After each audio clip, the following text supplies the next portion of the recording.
বিসমিল্লাহির রহমানির রহিম। সম্মানিত হাজিরিন, নামাজ এটি এত গুরুত্বপূর্ণ একটি ইবাদত, এতটা গুরুত্বপূর্ণ ইবাদত, নবী করিম সাল্লাল্লাহু আলাইহি সাল্লামের জামানায় একজন ব্যক্তিও, যারা মুসলমান বলে নিজেদেরকে পরিচয় দিত, এমন একজন ব্যক্তিও ছিল না যিনি নামাজ পড়েন নাই। এমনকি রাসূল করিম সাল্লাল্লাহু আলাইহি সাল্লামের দরবারে সেই জামানায়ও কিছু মুনাফিক ছিল, তারা পর্যন্ত নামাজ পড়তো, নামাজ ছাড়তো না। কারণ ওই সময় মানুষদের, সাহাবায়ে কেরামের ধারণা এমন ছিল, নামাজ নাই সে আবার মুসলমান হতে পারে কিভাবে, নামাজ নাই তো মুসলমান নাই। এই জন্য যারা অন্তরে বিভিন্ন ইসলাম সম্পর্কে, ইসলামের ক্ষতি সাধনের জন্য সর্বক্ষণ লেগে থাকতো এবং উপরে উপরে বলতো আমি পাক্কা মুসলমান, তারাও পর্যন্ত নামাজ কখনো তরক করেন নাই। সাহাবায়ে কেরাম রাদিয়াল্লাহু তাআলা আনহুর জামানায় নামাজ তরক করবে, এটা কেউ মেনে নিতে পারে না, কেউ মেনে নিতে পারে না। আল্লাহ রসুল সাল্লাল্লাহু আলাইহি সাল্লাম সাহাবেদেরকে এমনভাবে গড়েছেন, আল্লাহর হুকুম এমনভাবে মান্য করতে হবে, এর মহাব্বত, এর ভালোবাসা, এর প্রতি ভক্তি, শ্রদ্ধা আর এর যত্নশীল এত বেশি করে তুলেছিলেন। অসংখ্য হাদিসে নামাজের বর্ণনা এসেছে এবং এর ফজিলত এসেছে, এর ভয়াবহতা, না পড়লে তার ক্ষতিটা কি, এ সম্পর্কে অনেক হাদিস এসেছে। কোরআনের আয়াত আল্লাহ তাআলা নাজিল করেছেন। শুরুতে আমি সূরাতুল মুদ্দাসির 43 নম্বর আয়াত থেকে 47 নম্বর আয়াত পর্যন্ত আপনাদের সামনে পাঠ করেছি।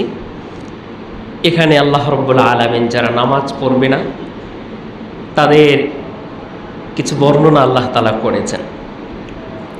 আল্লাহ রাব্বুল আলামিন কিয়ামতের ময়দানে যখন মানুষদের হিসাব নিকাশ হয়ে যাবে, হিসাব কিতাব হয়ে যাবে, যারা জান্নাতে যাওয়ার তাদেরকে আল্লাহ তাআলা জান্নাতে পাঠিয়ে দিবে, আর যারা জাহান্নামে যাওয়ার, যাদের নসিবে জাহান্নাম হবে তাদেরকে জাহান্নামে পাঠিয়ে দিবেন।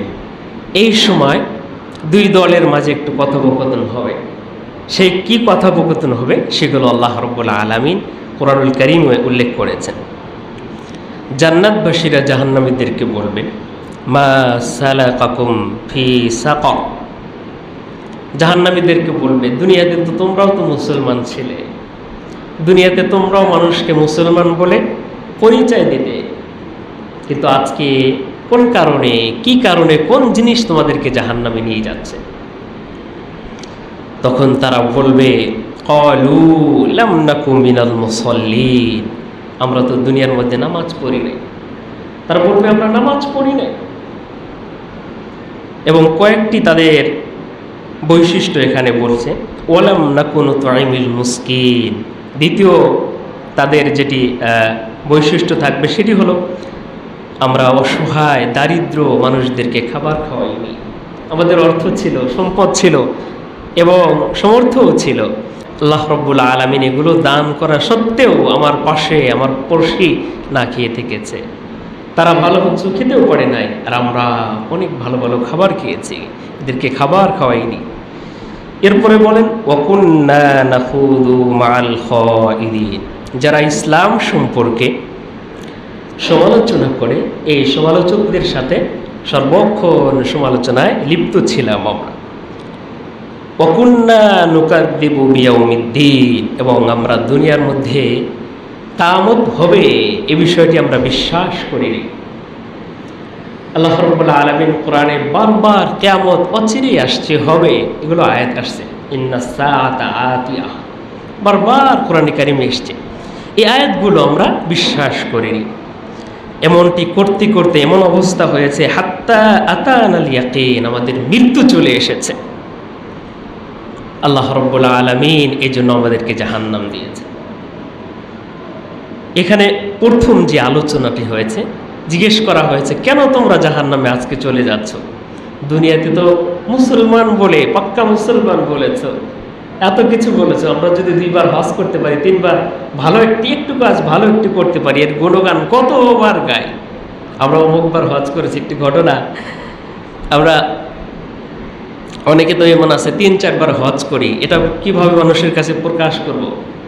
মাঝখানে যে হজটি করেছি ওই হজ থেকে যে জায়নামাজ নিয়ে আসি সেই জায়নামাজ নিয়ে আসো, এটা বোঝাই। তার মানে মাঝখানে একটা বলছি, আগেও একবার হজ করেছি, মাঝেও একবার, পরেও হজ করেছি। এভাবে মানুষের কাছে আমি যে 3বার হজ করেছি ফুটিয়ে দিই। তো ভালো কোনো কাজ করলে মানুষের কাছে এভাবে ফুটায়। তোমরা তো দুনিয়ার মধ্যে এভাবে এত ভালো মানুষ ছিলে, আজকে কেন জাহান্নামে যাচ্ছ? তখন বলবে লাম নাকু মিনাল মুসাল্লিন, আমরা নামাজি ছিলাম নয়, আমরা নামাজি ছিলাম না, আল্লাহর হুকুম নামাজ পড়তাম না। এই জন্য তখনও আল্লাহ তাআলা জাহান্নামীদেরকে দেখতে পারবে, জাহান্নামী জান্নাতীরা কি পরিমাণ আনন্দ এবং খুশি থাকবে, আর জাহান্নামীরা তখন তাদের অবস্থাগুলো বর্ণনা করতে পারবে। দুনিয়ার মধ্যে আখিরাতকে বিশ্বাস করবে না, আল্লাহর হুকুম মানবে না। অনেক মানুষ তো এমন আছে, উলামায়ে কেরাম নামাজের কথা বলে, যাকাতের কথা বলে, হজের কথা বলে, এগুলো আলেমদের কাজ, তাদের বলার কথা বলে, কিন্তু পরক্ষণে বলে এগুলো কি বলে, তাদের মাথায় কোনো ঘিলো আছে নাকি? এমন অনেক মানুষ বলে, আমাদের কানে শোনা। সেদিন হাত্তা আতানাল ইয়াকিন, যখন মৃত্যু চলে আসবে তখন এগুলো বাস্তবে প্রত্যেকটা বিষয় দেখতে পারবে, বুঝতে পারবে, অনুধাবন করতে পারবে। তখন আর করার কিছুই থাকবে না। নিজেকে আফসোস করে বলবে, আহা, আমি যদি মানুষ না হয়ে মাটি হয়ে যেতাম। এজন্য আল্লাহ তাআলা দুনিয়াতে পাঠিয়েছেন আখিরাতকে উপার্জন করার জন্য। তার প্রধান এবং প্রথম মাধ্যম হলো নামাজ। নবী করিম সাল্লাল্লাহু আলাইহি সাল্লাম এই জন্য সাহাবীদেরকে নামাজে এমনভাবে সাহাবীদেরকে গড়েছিলেন, নামাজ পড়বে না একজন মুসলমান, নামাজ পড়বে না, এটা হতে পারে না, এটা বিশ্বাসই করতে পারে না। নবী করিম সাল্লাল্লাহু আলাইহি সাল্লামের ইন্তিকালের পর সাহাবায়ে কেরাম রাদিয়াল্লাহু তাআলা আনহু, ওমর রাদিয়াল্লাহু তাআলা আনহু, আবু বকর সহ সাহাবায়ে কেরাম, বড় বড় সাহাবায়ে কেরাম রাদিয়াল্লাহু তাআলা আনহু, তাদের বক্তব্য, নামাজ নাই তো সে মুসলমান হতে পারে না, নামাজ নাই সে কাফের হয়ে যাবে। একদল আলেমদের মধ্যে কয়েকটি মতানৈক্য আছে, যেহেতু হাদিসে আছে যাদের নামাজ নাই, যাদের সালাত নাই, সে মুসলমান না, ইমানদার হতে পারে না, ইসলামে তাদের কোনো অংশই নাই। এই হাদিস থেকে বিশ্লেষণ করে কিছু উলামায়ে কেরাম বলেন, যারা নামাজ পড়ে না তারা মুসলমানই হতে পারে না। তবে এই হাদিস বিশ্লেষণ করে দেখা যায় মুসলমান বটে, কিন্তু নামকে শুধুমাত্র নামে মুসলমান, কিন্তু আল্লাহর বিধান নামাজ এর মতো এত গুরুত্বপূর্ণ বিধান মানে না, সে পরিপূর্ণ মুসলমান হতে পারে না, পরিপূর্ণ মুসলমান হতে পারে না। এই জন্য মুহতারাম হাজিরিন, কিয়ামতের ময়দানে আল্লাহ রাব্বুল আলামিন সর্বপ্রথম নামাজের হিসাব নেবেন। আউয়ালু মা ইউহাসাবু বিহিল আবদু ইয়াউমাল কিয়ামাতি আস-সালাহ। কিয়ামতের ময়দানে বান্দাদের সর্বপ্রথম যে হিসাবটি নেবেন সেটি হলো নামাজ। নামাজ সম্পর্কে আল্লাহ তাআলা যখন হিসাব নেবেন, তখন এই নামাজের মধ্যে যদি কোনো সমস্যা না থেকে থাকে, তাহলে যত পরবর্তী যে ধাপগুলো আসবে সেগুলো সহজ হয়ে যাবে। আর নামাজের মধ্যে যদি ভুল ত্রুটি থেকে থাকে, হিসাবে যদি সঠিকভাবে না দিতে পারে, তাহলে প্রত্যেকটা জায়গায় তার সমস্যা হবে।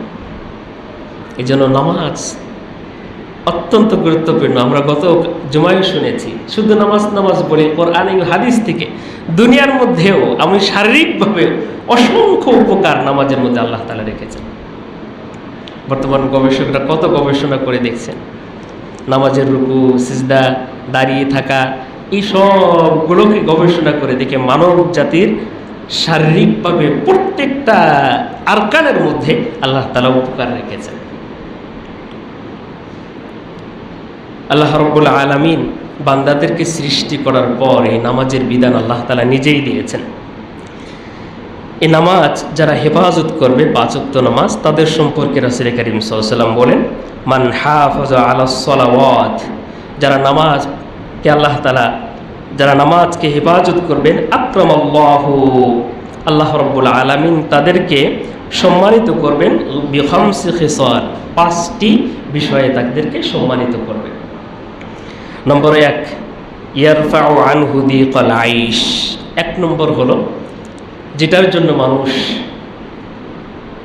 দিন থেকে সকাল থেকে সন্ধ্যা পর্যন্ত মানুষ শ্রম কষ্ট করে, মানুষ পেরেশানি থাকে, সেটি হলো রিজিকের অভাবকে আল্লাহ তাআলা দূর করে দেবে। রিজিক বলতে শুধুমাত্র আমরা বুঝি টাকা পয়সা ধন সম্পদ আছে যাদের, তারাই হলো রিজিক দাতা, না, তারাই ভালো রিজিকে আছে।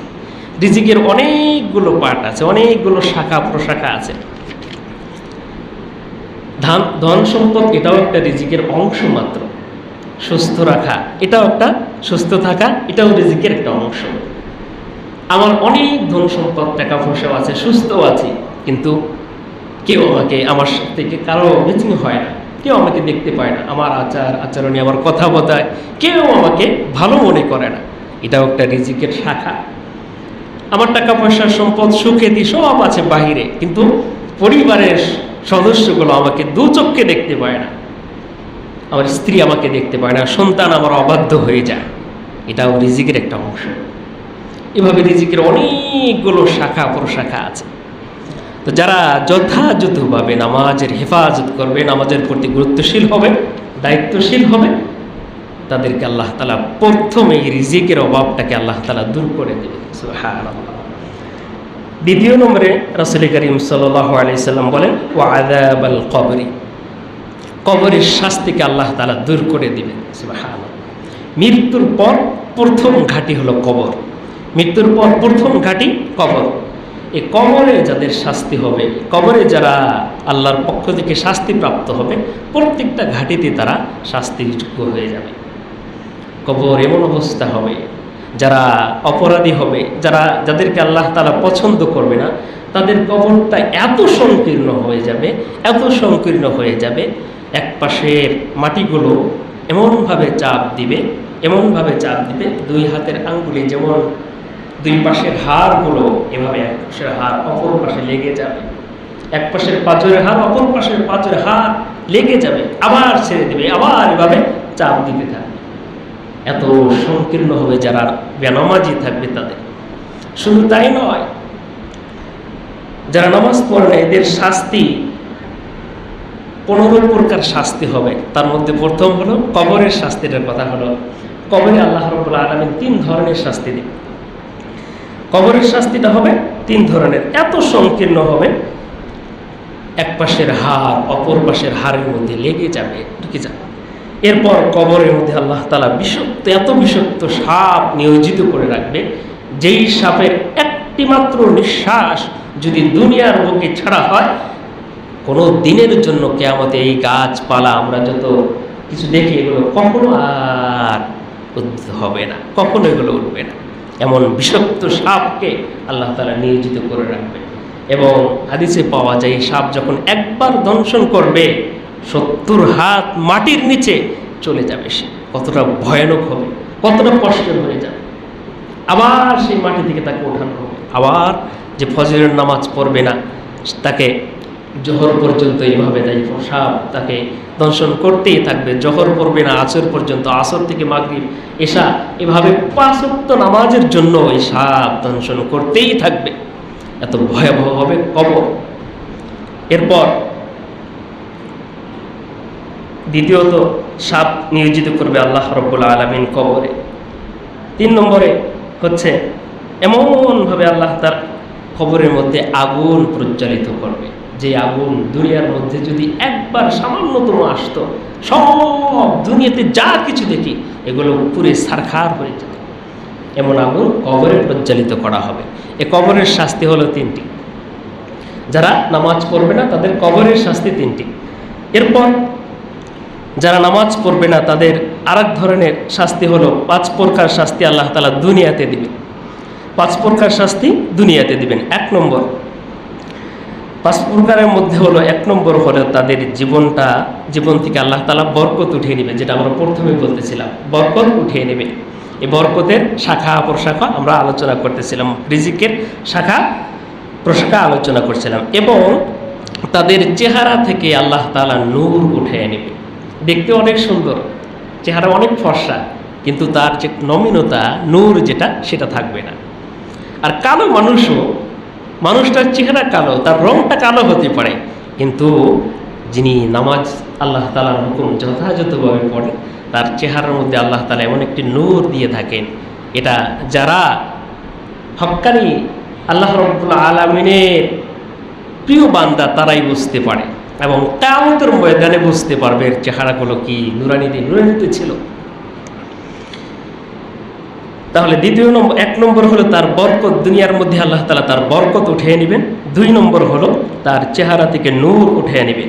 3 নম্বর হলো তার দুনিয়াতে অনেক ভালো কাজ করবে, অনেক কিছুই করবে, লোক দেখানোর জন্য করবে, আল্লাহর জন্য করবে না। আর এর প্রতিদান আল্লাহ তাআলা দান করবেন না। দুনিয়াতে হয়তো কিছু মানুষ তাকে অনেক কিছু বলবে, তাকে স্বাগত জানাবে বা তাকে ভালো কিছু বলবে, অনেক কিছু দুনিয়াতে করেছে, তার গুণগান দুনিয়াতেই গাইতে পারে, কিন্তু আখিরাতে আল্লাহ তাআলা তার কোনো প্রতিদান দান করবে না। 4 নম্বরে সে দোয়া করবে, এই দোয়া আল্লাহ তাআলা গ্রহণ করবেন না, আল্লাহ রাব্বুল আলামিন তার দোয়া কবুল করবে না। 5 নম্বর, দুনিয়ার মধ্যে অনেক নেককার বান্দা আল্লাহওয়ালা মানুষ তার জন্য যে দোয়া করবে, সেই দোয়ার সুফল দুনিয়াতে ভোগ করতে পারবে না। এই 5টি শাস্তি আল্লাহ তাআলা দুনিয়াতে দিবেন বেনামাজিদেরকে। তারপর 3 প্রকার শাস্তি তাকে মৃত্যুর সময় আল্লাহ তাআলা দান করবেন। তার যখন মৃত্যু হবে সে সময় যিনি নামাজি বেনামাজি তাকে দান করবেন।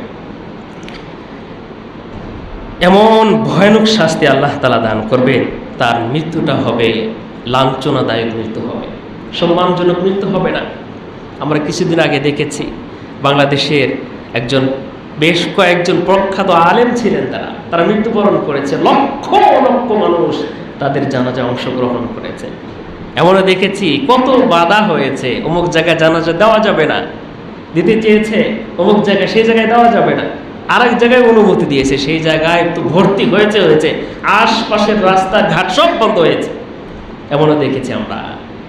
এনাদের মৃত্যুগুলো, তারা মৃত্যুর পরেও মানুষ তাদেরকে স্মরণ করে, আহা উনি এত ভালো মানুষ ছিলেন, এত এত ভালো কাজ করেছেন, তাদের জন্য দোয়া করেন।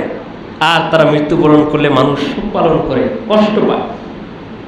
এই মৃত্যুর সময় যারা বেনামাজি হবে তাদের লাঞ্ছনাদায়ক মৃত্যু হবে, কঠিন লাঞ্ছনা। মানুষ ধিক্কার জানাবে, আলহামদুলিল্লাহ বলবে, ইন্না লিল্লাহি ওয়া ইন্না ইলাইহি রাজিউন।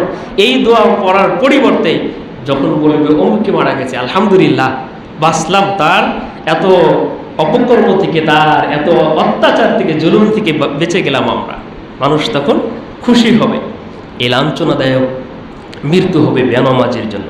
2 নম্বর, তার এমন অবস্থায় মৃত্যু হবে, এত ক্ষুধার্ত অবস্থায় মৃত্যু হবে, তার কঠিন ক্ষুধার্ত অবস্থায় মৃত্যু হবে। ফেরেশতা জান কবজ করার জন্য যখন আসবে, তার ভয়ানক কঠিন অবস্থা হয়ে যাবে।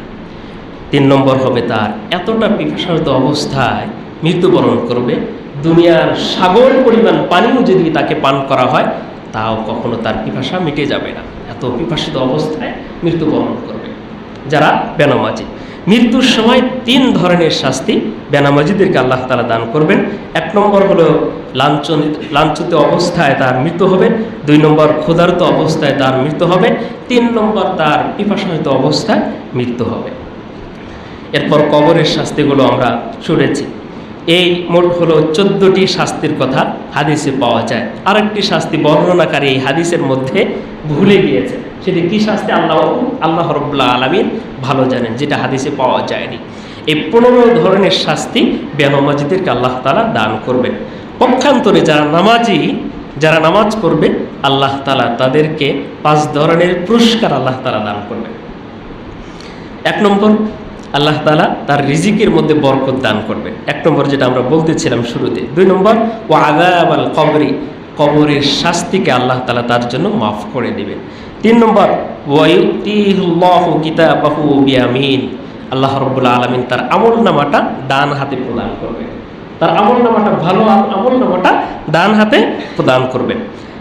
4 নম্বর হলো ওয়ায়ামুরু আলা সিরাতি কাল বারক, পুলসিরাতটা এত কঠিন অবস্থা, সেই পুলসিরাতকে আল্লাহ তাআলা বিদ্যুৎচমকালে বিদ্যুৎ গতিতে আল্লাহ তাআলা পার করে দিবেন। সুবহানাল্লাহ, পুলসিরাতটা কত কঠিন অবস্থা, কঠিন হবে, চুলের চেয়েও চিকন এবং হীরার চেয়েও ধার, আর নিচে হলো তার পদতলে হচ্ছে জাহান্নাম, যে পড়ে যাবে সরাসরি জাহান্নামে পড়ে যাবে। সেটা আল্লাহ তাআলার অনুগ্রহে এমনভাবে পার করে দিবেন সে বুঝতেও পারবে না। চোখ বন্ধ করার সাথে সাথে আল্লাহ রাব্বুল আলামিন এই 500 বছরের রাস্তা পার করে দেবেন। যারা নামাজি তাদেরকে আল্লাহ তাআলা এই পুরস্কারে পুরস্কৃত করবেন। 5 নম্বরে ওয়াইদখিলুল জান্নাতা বিগাইরি হিসাব, আল্লাহ তাআলা তাকে জান্নাতে প্রবেশ করবেন বিনা হিসাবে, কোনো হিসাব নেবেন না। দুনিয়াতে টুকটাক গুনাহ করেছে, নামাজ পড়েছে, ফজরের নামাজ পড়েছে জোহর পর্যন্ত, এই ছোট সগীরা গুনাহগুলো আল্লাহ তাআলা তাকে মাফ করে দিয়েছেন, এগুলোর আর হিসাব হবে না। বিনা হিসাবে আল্লাহ তাআলা তাকে জান্নাত দান করবেন।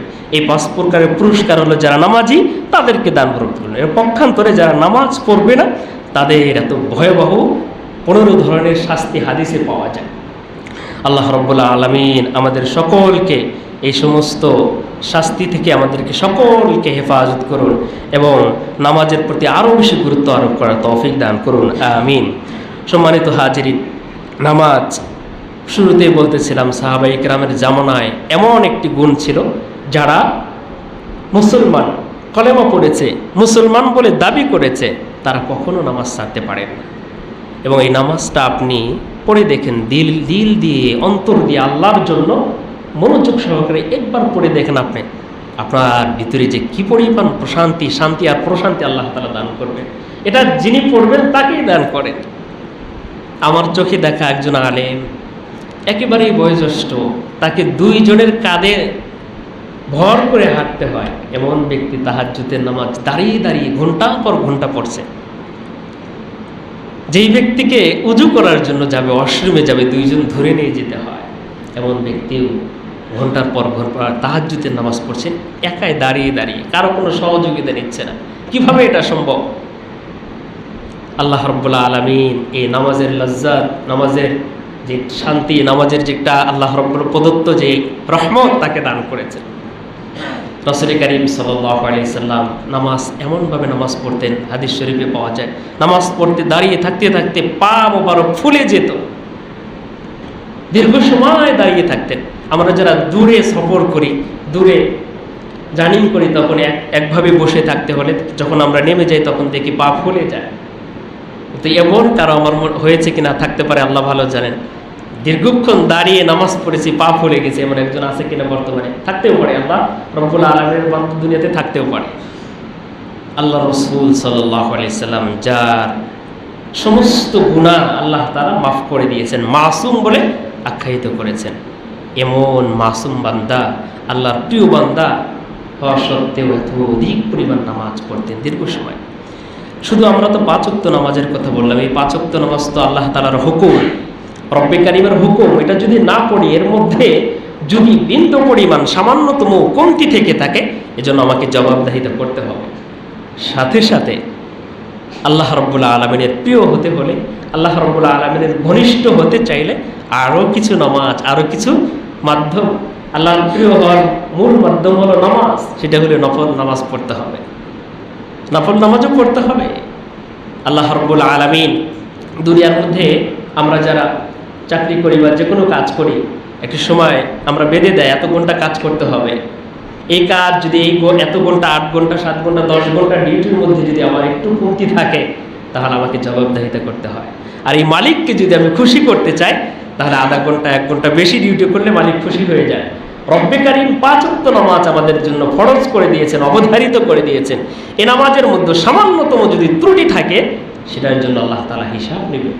আর তাকে যদি আমরা সন্তুষ্ট করতে চাই, আল্লাহ রাব্বুল আলামিনের যদি সান্নিধ্য পেতে চাই, তার কাছে যেতে চাই, প্রিয় পাত্র হতে চাই, সাথে সাথে আরও কিছু নফল নামাজগুলো করার অভ্যস্ত করা। আলহামদুলিল্লাহ, মুআজ্জাজ মুহতারাম সম্মানিত মুসল্লানি জন, রব্বুল আলামিনের দরবারে শুকরিয়া আদায় করি। আল্লাহ রব্বুল আলামিন আমাদেরকে এখনও সুস্থ রেখেছেন, ভালো রেখেছেন এবং পবিত্র জুমার নামাজ আদায়ের লক্ষ্যে জামে মসজিদে আসার সুযোগ করে দিয়েছেন। অনেক মানুষের মসজিদ পানির নিচে, তারা ইচ্ছা করলেও আজকে জুমার নামাজ অনেকেই পড়তে পারবেন না। আল্লাহ রাব্বুল আলামিন আমাদেরকে এখনও ভালো রেখেছেন, শুকরিয়া আদায় করি আলহামদুলিল্লাহ। শুকরিয়া রব্বে কারীমের কাছে যত বেশি আদায় করব তত খুশি হন আল্লাহ রাব্বুল আলামিন। এবং নিয়ামতগুলো বাড়িয়ে দেন। লাইন শাকারতুম লাযীদান্নাকুম ওয়া লাইন কাফারতুম ইন্না আযাবি লাশাদীদ। এই আয়াতটা আমরা প্রায় পড়ি।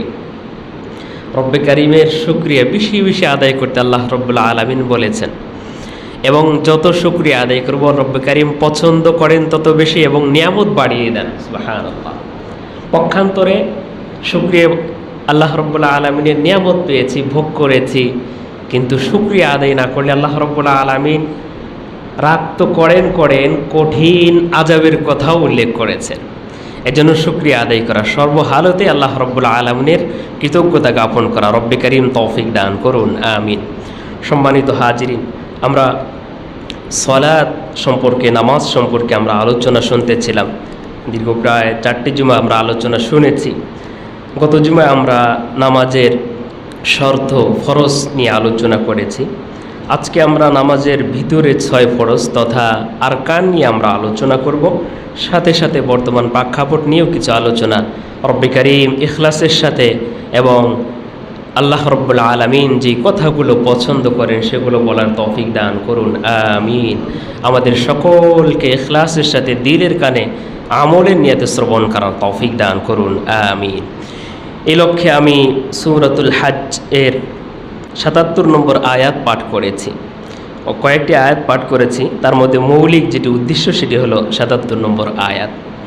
এই আয়াতে রব্বে কারিম মুসলমান যারা ঈমান এনেছে তাদেরকে ডেকে বলতেছেন, ইয়া আইয়ুহাল্লাযীনা আমানু রুকউ ওয়াসজুদু ওয়া'বুদু রাব্বাকুম ওয়াফআলুল খায়রা লাআল্লাকুম তুফলিহুন।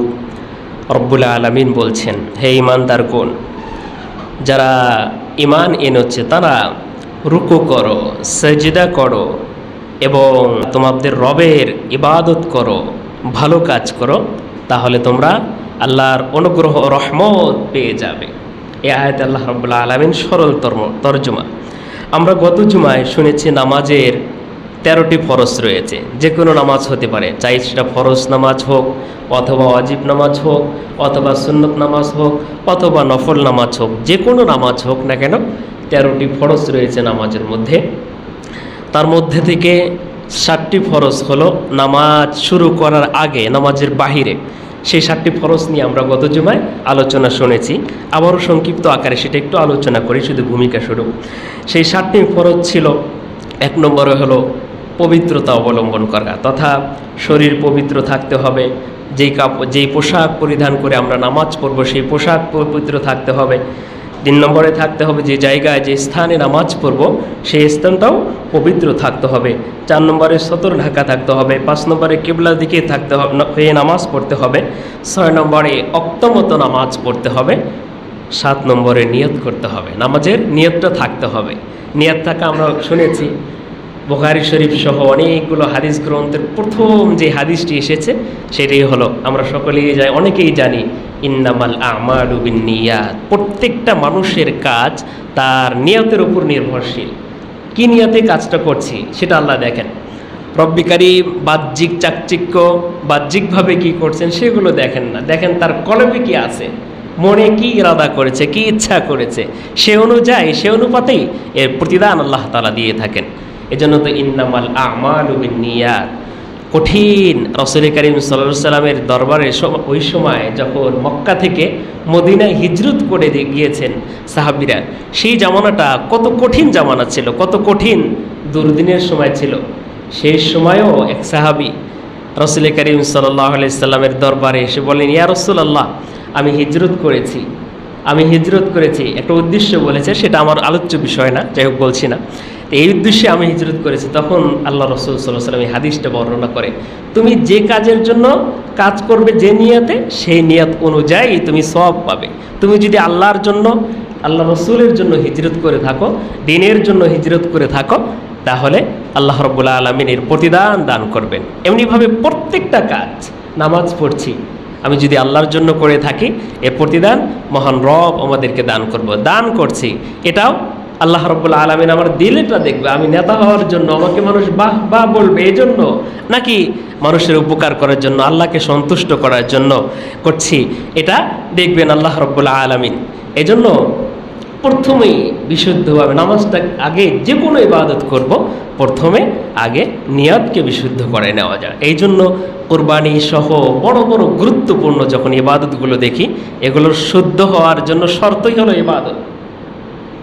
নামাজের জন্য 7 নম্বর যেই ফরজটি ছিল নামাজের বাইরে, সেটি হলো নামাজের নিয়ত করা। আজকে অনেক ভাই বিদআত বলে থাকে, নামাজের সময় অনেকে নিয়ত করি, জোহরের 4 রাকাত নামাজ পড়ছি, আসরের 4 রাকাত নামাজ পড়ছি, মাগরিবের 3 রাকাত নামাজ পড়ছি, এরকম নিয়ত করি। এটাকে বিদআত বলার কোনো সুযোগ নাই, এটা বিভ্রান্ত, এই বক্তব্য হলো ভ্রান্ত বক্তব্য একটি।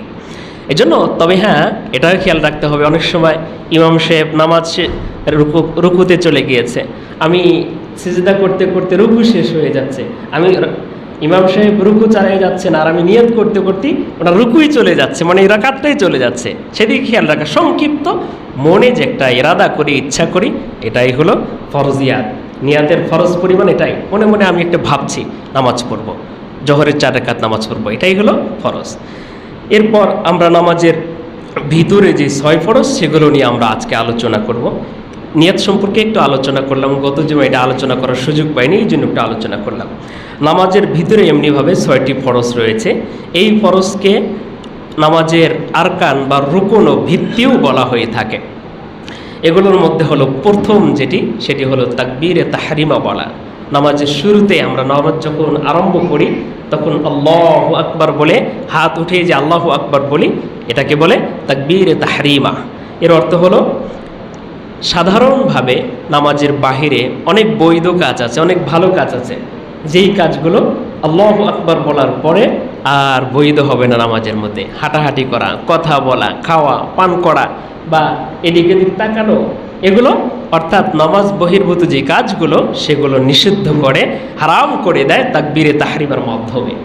এটা হলো ফরজ। এই তাকবীরে তাহরিমা বলাটাও ফরজ। রব্বি কারীম সূরাতুল মুদ্দাসসিরে বলেন, আল্লাহ রাব্বুল আলামিন বলেন, ওয়া রাব্বাকা ফাকাব্বির, তোমাদের প্রতিপালকের তাকবীর তোলো, ধ্বনি উঠাও, আল্লাহ রাব্বুল আলামিন বলেছেন। এই জন্য এই তাকবীর নামাজের শুরুতেই তাকবীরে তাহরিমা, এটা ফরজ বলতে হবে।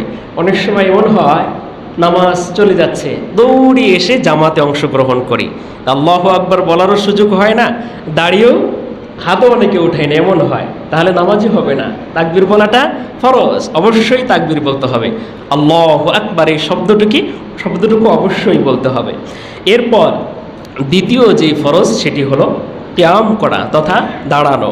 এ সম্পর্কে আল্লাহ রাব্বুল আলামিন বলেন, ওয়াকুমু লিল্লাহি কানিতিন, সূরা বাকারা 234 নম্বর আয়াতে আল্লাহ বলেন, তোমরা আল্লাহর জন্য বিনয়ভাবে দাঁড়িয়ে যাও। কিয়াম মানে দাঁড়িয়ে থাকা, কিছুক্ষণ দাঁড়িয়ে থাকা। কিয়াম করা মানে দাঁড়িয়ে থাকা। এখানেও অনেক সময় অনেকে ভুল করি, আমরা নামাজ চলে যাচ্ছে, দৌড়িয়ে এসে ইমাম সাহেব রুকুতে গেছেন, সরাসরি আমরা রুকুতে চলে যাই, তাহলে 2টা ফরজ আমার ছুটে গেল। একবার তাকবীর বললাম না, দ্বিতীয়ত কিয়াম, সামান্যতম কিছু সময় হলেও দাঁড়িয়ে থাকতে হবে, অপেক্ষা করতে হবে। একটু তাকবীর বলে একেবারেই সামান্য সময় হলেও কিয়াম করতে হবে। কিয়াম যদি না করি তাহলে নামাজের যে অন্যতম একটি ফরজ, সেটি ছুটে গেল।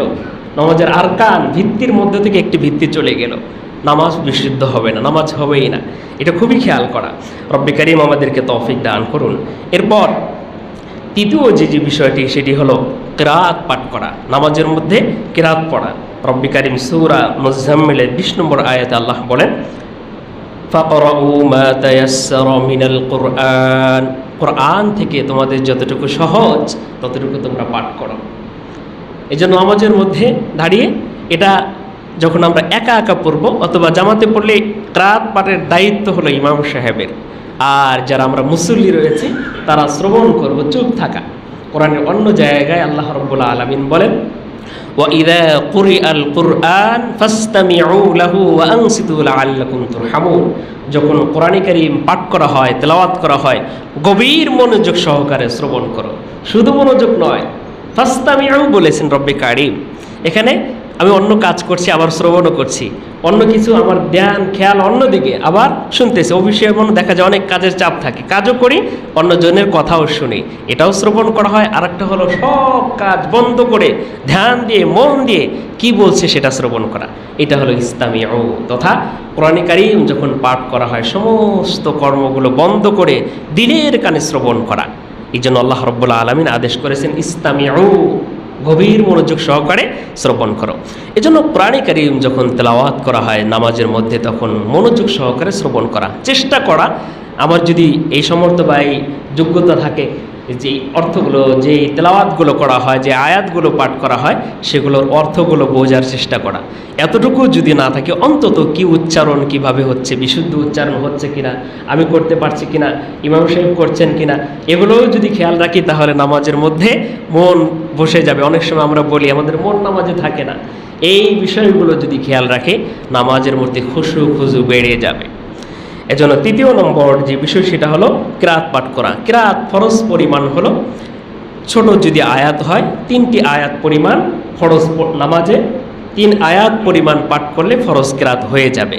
আর যদি বড় আয়াত হয়ে যায় তাহলে কমপক্ষে 1টি আয়াত পাঠ করতে হবে নামাজের মধ্যে। এই পরিমাণ কিরাত অবশ্যই পড়তে হবে, কিরাত যদি না পড়ে তাহলে নামাজই হবে না। এরপর চতুর্থ যেই ফরজটি সেটি হলো রুকু করা। আমি যে আয়াতটি প্রথমে পড়েছিলাম সেই আয়াতে আল্লাহ রাব্বুল আলামিন বলেছেন, ইয়া আইয়ুহাল্লাযীনা আমানুর কাউ, হে ইমানদারগণ তোমরা রুকু করো। আল্লাহ তাআলা রুকু করতে আদেশ করেছেন। এই জন্য নামাজের মধ্যে রুকু এটি একটি আরকান। রুকু করা অবশ্যই রুকু করতে হবে, রুকু যদি চলে যায় তাহলে জামাতি হবে না। অনেক সময় এমনও হয়, গত পরশুদিন আমাকে একজন প্রশ্ন করছেন, হুজুর নামাজে জামাতি হয়েছে, সিজদায় যে আমি ইমাম সাহেবকে পেয়েছি, তাহলে কি রাকাত পেলাম? তাহলে রাকাত পাওয়া হবে না। রুকু অবশ্যই, রুকুর মধ্যে ইমাম সাহেব রুকুতে চলে গিয়েছেন, অন্তত তার সাথে সামান্য সময়ে অংশগ্রহণ করলেও রুকু পাওয়া হবে। আর ইমাম সাহেব সামি আল্লাহু লিমান হামিদা বলে ফেলছেন, দাঁড়িয়েছেন, আর ওই সময় যদি আমি রুকু করি তাহলে সেটা রুকু হবে না। এক্ষেত্রে আরেকটি বিষয়, অনেক সময় আমরা দেখি ইমাম সাহেব রুকু করে সিজদায় চলে গিয়েছে, আমরা দাঁড়িয়ে থাকি। রুকু সিজদা করে যখন ইমাম সাহেব দাঁড়াবেন তখন আমরা নামাজে দাঁড়াই। বরং উচিত হলো, সুন্নাহ পন্থা হলো, আমি নামাজে ইমাম সাহেবকে যখন যেভাবেই পাবো সেভাবেই অংশগ্রহণ করা। কিন্তু রুকু আমি যদি রুকুতে অংশগ্রহণ না করতে পারি তাহলে রাকাত আমার থেকে ছুটে যাবে। কিন্তু আমি যদি সিজদা ইমাম সাহেবের সাথে অংশগ্রহণকারী, আমার 2টি সিজদা বেশি হবে, সওয়াব বেশি হবে। দাঁড়িয়ে না থাকে সিজদায় অংশগ্রহণ করা। তাহলে আমরা 4 নম্বরে যে ফরজটি জানতে পারলাম সেটা হলো রুকু করা, রুকু অবশ্যই করতে হবে। তারপরে 5 নম্বরে যেই ফরজটি সেটি হলো সেজদা করা। এই আয়াতে আল্লাহ রাব্বুল আলামিন বলেছেন, অসজুদু, তোমরা সিজদা করো রব্বাকুম, তোমাদের প্রতিপালকের জন্য। আল্লাহ রাব্বুল রুকু সিজদা সমস্ত ইবাদত একমাত্র রব্বে কারিমের জন্য হবে। তারপরে হচ্ছে 6 নম্বর যে বিষয়টি ফরজ সেটি হলো শেষ বৈঠক করা। অর্থাৎ নামাজের মধ্যে যে শেষ একটি বৈঠক হয়, সেই বৈঠক তাশাহুদ পরিমাণ আত্তাহিয়াতু লিল্লাহি, এই দোয়াটি যে আছে, দোয়াটি পরিমাণ পড়লে যতটুকু সময় লাগে এতটুকু সময় পরিমাণ পর্যন্ত বসা হলো ফরজ। এইগুলো হলো নামাজের আরকান। এগুলোর মধ্যে সামান্যতম যদি কমতি থেকে থাকে তাহলে নামাজ আর বিশুদ্ধ হবে না, নামাজ পুনরায় পড়তে হবে। এই বিষয়গুলো ফরজ। এর মধ্যে সামান্যতম ত্রুটি থাকলে, ইচ্ছাই হোক অনিচ্ছাই হোক ভুলে হোক যেভাবেই হোক না কেন, তাহলে নামাজ আর শুদ্ধ হবে না, আর কোনো অসুবিধা থাকবে না। এরপর নামাজের কিছু ওয়াজিব আছে, যেগুলো ভুল হলে, যেগুলো ভুলে হয়ে গেলে সেগুলো সংশোধন করার জন্য ইসলামের বিধান আছে সাহু সিজদার মাধ্যমে। সেগুলো আলোচনা আমরা সামনে করব ইনশাআল্লাহ। রুকু সিজদার বিষয়গুলো, আমরা রুকু কিভাবে করব, রুকুটা কিভাবে করব, রুকুর সুন্নাহ পন্থাটা কি? রুকুর সুন্নাহ পন্থা, আল্লাহ রসুল সাল্লাল্লাহু আলাইহি ওয়াসাল্লাম এমনভাবে সিজদা করতেন, মাথা পিঠ নিতম্ব বরাবর হয়ে যেত। এমনকি রুকু করলে এক গ্লাস পানি রাখলেও এই পানিটা পড়ে যাবে না, গ্লাস পড়ে যাবে না, এমন সোজা হয়ে যাওয়া, সোজা হয়ে, অর্থাৎ মাথা নিতম্ব এবং পিঠ বরাবর সমান হয়ে, এটা হলো সুন্নাহ তরিকায় রুকু করা। এবং রুকুতে যে আমার নজর কোথায় থাকবে, আমি তাকাবো কোথায়, অনেকে রুকুতে যায় এদিক সেদিকে তাকায়, নয় এদিকে দেখি অন্যের পায়ে দেখি সে কি পড়ে আছে এগুলো তাকায়, এগুলো নয়, বরং রুকুতে যায় আমার নজর থাকবে দুই পায়ের মাঝামাঝি স্থানে। আর দাঁড়াবো যখন কাম করব তখন আমার নজর আমার দৃষ্টি কোথায় থাকবে? তখন সিজদার স্থানে, যে জায়গায় আমি সিজদা করব সেখানে থাকবে আমার দৃষ্টি। এটা হলো সুন্নাহ। রুকুতে যে আমার দৃষ্টি থাকবে হলো দুই পায়ের মাঝামাঝি অবস্থায়। এরপর রুকু থেকে যখন সামি আল্লাহু লিমান হামিদা বলে দাঁড়িয়ে যাব তখন আমার দৃষ্টিটা আস্তে আস্তে সেই পায়ের স্থান থেকে সিজদার স্থানে চলে যাব, অন্যদিকে না তাকানো। এগুলো হলো নামাজের খুশু আনার জন্য অনেক বড় আলামত বা পদ্ধতি। এগুলো খেয়াল করলে নামাজ সুন্দর হয়ে যাবে। যার নামাজ যত বেশি সুন্দর তার অন্য অন্য ইবাদতগুলো সুন্দর হয়ে যাবে। যার নামাজ আল্লাহ পছন্দ করবেন তার আমলগুলো বিশুদ্ধ করে দিবেন। এরপর সিজদা করব। সিজদাটা কিভাবে হব? সিজদাটি আমরা অনেকেই ভুল করে থাকি। সিজদার অনেকগুলো বিষয় আছে, সেগুলো অনেকে তো শুধু কপাল দেই, অথবা অনেকে কপালও মাটিতে জমিনে করি না, এমনটা না, বরং কপাল, নাক এবং হাত ও হাঁটু এই কয়েকটি অঙ্গের সমষ্টিতেই সিজদা হয়ে থাকে। প্রথমে আমাদের হাঁটু মাটিতে রাখতে হবে। অনেকে হাত রাখে, এটা কঠিনভাবে হাদিসে নিষেধ আছে। আগে অসুস্থ থাকলে ভিন্ন কথা, যদি কোনো সুস্থ ব্যক্তি থাকে তাকে আগে প্রথমে হাঁটু রাখতে হবে, এরপর হাত, এরপর কপাল, এরপর নাক রাখতে হবে। এটি হলো সুন্নাহ পন্থা। অনেকে আমরা আগে হাত রাখি, এটা কঠিন নিষেধ করা আছে। এবং সিজদা কুকুর যেভাবে বসে এভাবে বসতেও নিষেধ করা হয়েছে। কিভাবে বসি? দুই হাত মাটির সাথে রেখে অনেকে এভাবে দাঁড়ায়, এটা কুকুরের সাথে তাসবিহ দেওয়া হয়েছে, বসার ক্ষেত্রেও দেওয়া হয়েছে। সিজদার মধ্যে সুন্নত তরিকা এই যে হাতের এই অংশটুকু জমিন থেকে উপরে থাকবে, এটা হলো সুন্নাহ পন্থা। অনেকে এটা লাগিয়ে থাকলে নামাজ হয়ে যাবে, কিন্তু সুন্নাহ পরিপন্থী হলো, সুন্দরভাবে হলো না, পরিপূর্ণ হলো না। এই জন্য হাত জমিন থেকে উঠে রাখা। এরপর সিজদার তাসবিহগুলো খুবই মনোযোগ সহকারে এবং আমাকে মনে মনে এটা ভাবা আমি আল্লাহ রাব্বুল আলামিনের কুদরতি পায়ে সিজদা করছি, তখন আর আমার শয়তান ধোঁকা দিতে পারবে না আমাকে। এই মনে মনে যখন এগুলো ভাববো আর তাসবিহগুলো বিশুদ্ধভাবে পাঠ করবো, সুবহান রাব্বিয়াল আ'লা, সুবহান রাব্বিয়াল আ'লা, সুবহান রাব্বিয়াল আ'লা, কমপক্ষে 3 বার পাঠ করা সুন্নাহ। 5 বার 7 বার বেজোর সংখ্যাও পড়া যায়, কমপক্ষে 3 বার পাঠ করা। এটি হলো রুকুর সিজদা, রুকুর সুন্নাহ তরিকা। এরপর বৈঠক কিভাবে করব? আমরা বৈঠক করব কিভাবে? বৈঠক করব আমরা প্রথমে রুকু থেকে সিজদা থেকে উঠে মাঝখানে একটি দোয়া আছে, অত্যন্ত গুরুত্বপূর্ণ একটি দোয়া। এই ছোট্ট একটি দোয়া, কিন্তু এর মধ্যে 5টি বিষয় আল্লাহর কাছে চাওয়া হয়। রব্বিক ফিরলি ওয়ারহামনি ওয়াআফিনি ওয়াহদিনি ওয়ারযুকনি। রব্বিক ফিরলি, আল্লাহ আমাকে ক্ষমা করে দাও, ওয়াআফিনি, আমাকে মাফ করে দাও, ওয়ারযুকনি, আমাকে রিজিক দান করে দাও। আল্লাহ রাব্বুল আলামিনের কাছে এই দোয়াগুলো এখানে কবুল হয়। 2 সিজদার হাদিসেও আছে, 2 সিজদার মাঝখানে যদি এই দোয়াগুলো পাঠ করা হয় আল্লাহ তাআলা দোয়া কবুল করেন। এই জন্য আমরা এই ছোট্ট ছোট্ট দোয়াগুলো মুখস্থ করে নিতে পারি। নামাজ শিক্ষা করার জন্য আসলে প্রশিক্ষণ করা, যে কোনো কাজ করে আমরা প্রশিক্ষণ নিয়ে তারপরে কাজ করলে যে কাজটা সুন্দর হয়। আর অভিজ্ঞতা ছাড়া, প্রশিক্ষণ ছাড়া, ট্রেনিং ছাড়া যারা কাজ করে তাদের কাজ কিন্তু সুন্দর হয় না। যেন চেষ্টা করা নামাজের জন্য প্রশিক্ষণ নেওয়া, কমপক্ষে অন্তত পক্ষে কোনো আলিমের সাথে পরামর্শ করে নেওয়া। আমরা তো আমাদের মন মতো নামাজ পড়ি, আল্লাহ ভালো জানে নামাজ কবুল হয় কি হয় না, নিজেও জানে না, কোনোদিন ভাবেও না নামাজ পড়ছি। এটা নামাজ সবাই পড়ে, আমিও পড়ি, সেই জন্য পড়ছি। এই অনুভূতিটাকে দূর করতে হবে, এই মনের ইয়াটাকে দূর করে আমাকে বিশুদ্ধ নামাজ রব্বি কারিম কীভাবে কবুল করবেন সেইভাবে করার জন্য আমাকে চেষ্টা করে যেতে হবে। রব্বি কারিম তৌফিক দান করুন। তাশাহুদ পরিমাণ পর্যন্ত বসা, তাহলে ফরজ পরিমাণ হলো আত্তাহিয়াতু, যে দোয়াটি আছে এই দোয়াটি শেষ পরিমাণ পর্যন্ত বসা হলো ফরজ। এগুলো হলো নামাজের আরকান। আরও বিধি কিছু কিছু সুন্নাহ আছে, নফল আছে, ওয়াজিব আছে, এগুলো আমরা ধারাবাহিকভাবে আলোচনা করব। রব্বি কারিম আমাদেরকে সকলকে এই কাজগুলো বিশুদ্ধভাবে আল্লাহ তাআলা যেভাবে খুশি হবেন সেভাবে করার তৌফিক দান করুন, আমিন।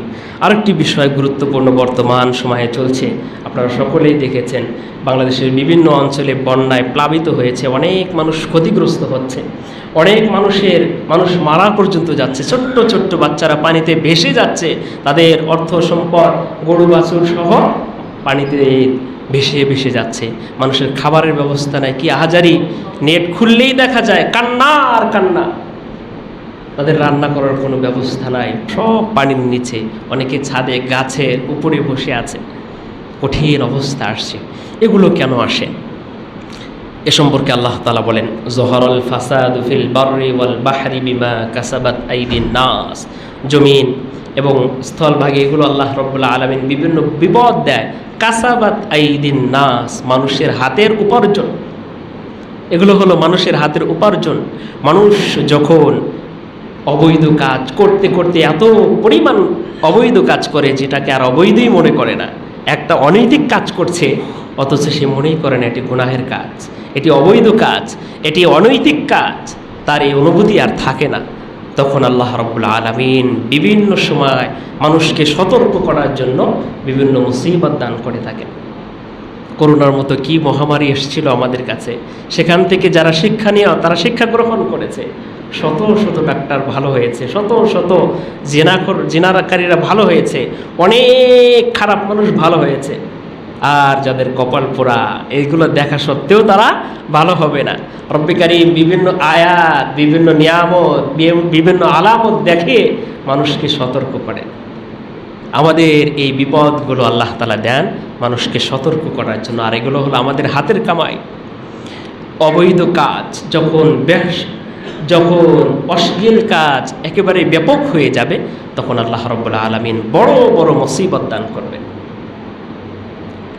এখনো পর্যন্ত আমাদের প্রতি আল্লাহ তাআলা এই বিপদ এখনো দান করে না। হতে পারে সারা বাংলাদেশ ডুবে যেতে পারে, আল্লাহ তাআলা করলে করতে পারেন। হযরতে নূহ আলাইহিস সালাতু ওয়াস সালামের জামানায় এত প্লাবিত হয়েছিল, সারা পৃথিবী সব পানির নিচে চলে গিয়েছিল। কিস্তি তৈরি করেছিলেন নূহ আলাইহিস সালাতু ওয়াস সালাম। শুধুমাত্র মুসলমান যারা ছিল, যারা ঈমান এনেছে, তাদেরকে আল্লাহ তাআলা আশ্রয় দান করেছিলেন। বিভিন্ন পশু আল্লাহ রাব্বুল আলামিন যাদেরকে আদেশ করেছিলেন, ওই সমস্ত ব্যক্তিদেরকে কিস্তিতে উঠাতে পারবে। রব্বে কারীম চেয়েছিলেন সমস্ত পৃথিবীকে প্লাবিত করেছিলেন, এমনকি মক্কা বাইতুল্লাহ আল্লাহর ঘর, পবিত্র স্থান, সেটাও বালিতে চাপা পড়ে যায়। আমরা ইতিহাস দেখলে জানি। এর পরবর্তীতে সেখানে খুঁজে বের করে হযরতে ইব্রাহিম আলাইহিস সালাতু ওয়াস সালাম, ইসমাঈল আলাইহিস সালাতু ওয়াস সালামের মাধ্যমে সেখানে এটাকে আবার উপযুক্ত করে এবং ইবাদত করার জন্য আবারও সেখানে তাদেরকে আদেশ করে। এত প্লাবিত হয়েছিল সারা পৃথিবী, মক্কা পর্যন্ত জায়গায় সর্বপ্রথম আল্লাহর সবচেয়ে প্রিয় যে জায়গাটা, সেটাও পানির নিচে চলে গিয়েছিল। এজন্য এখনও সময় থাকতে আমরা সতর্ক হয়ে যাই।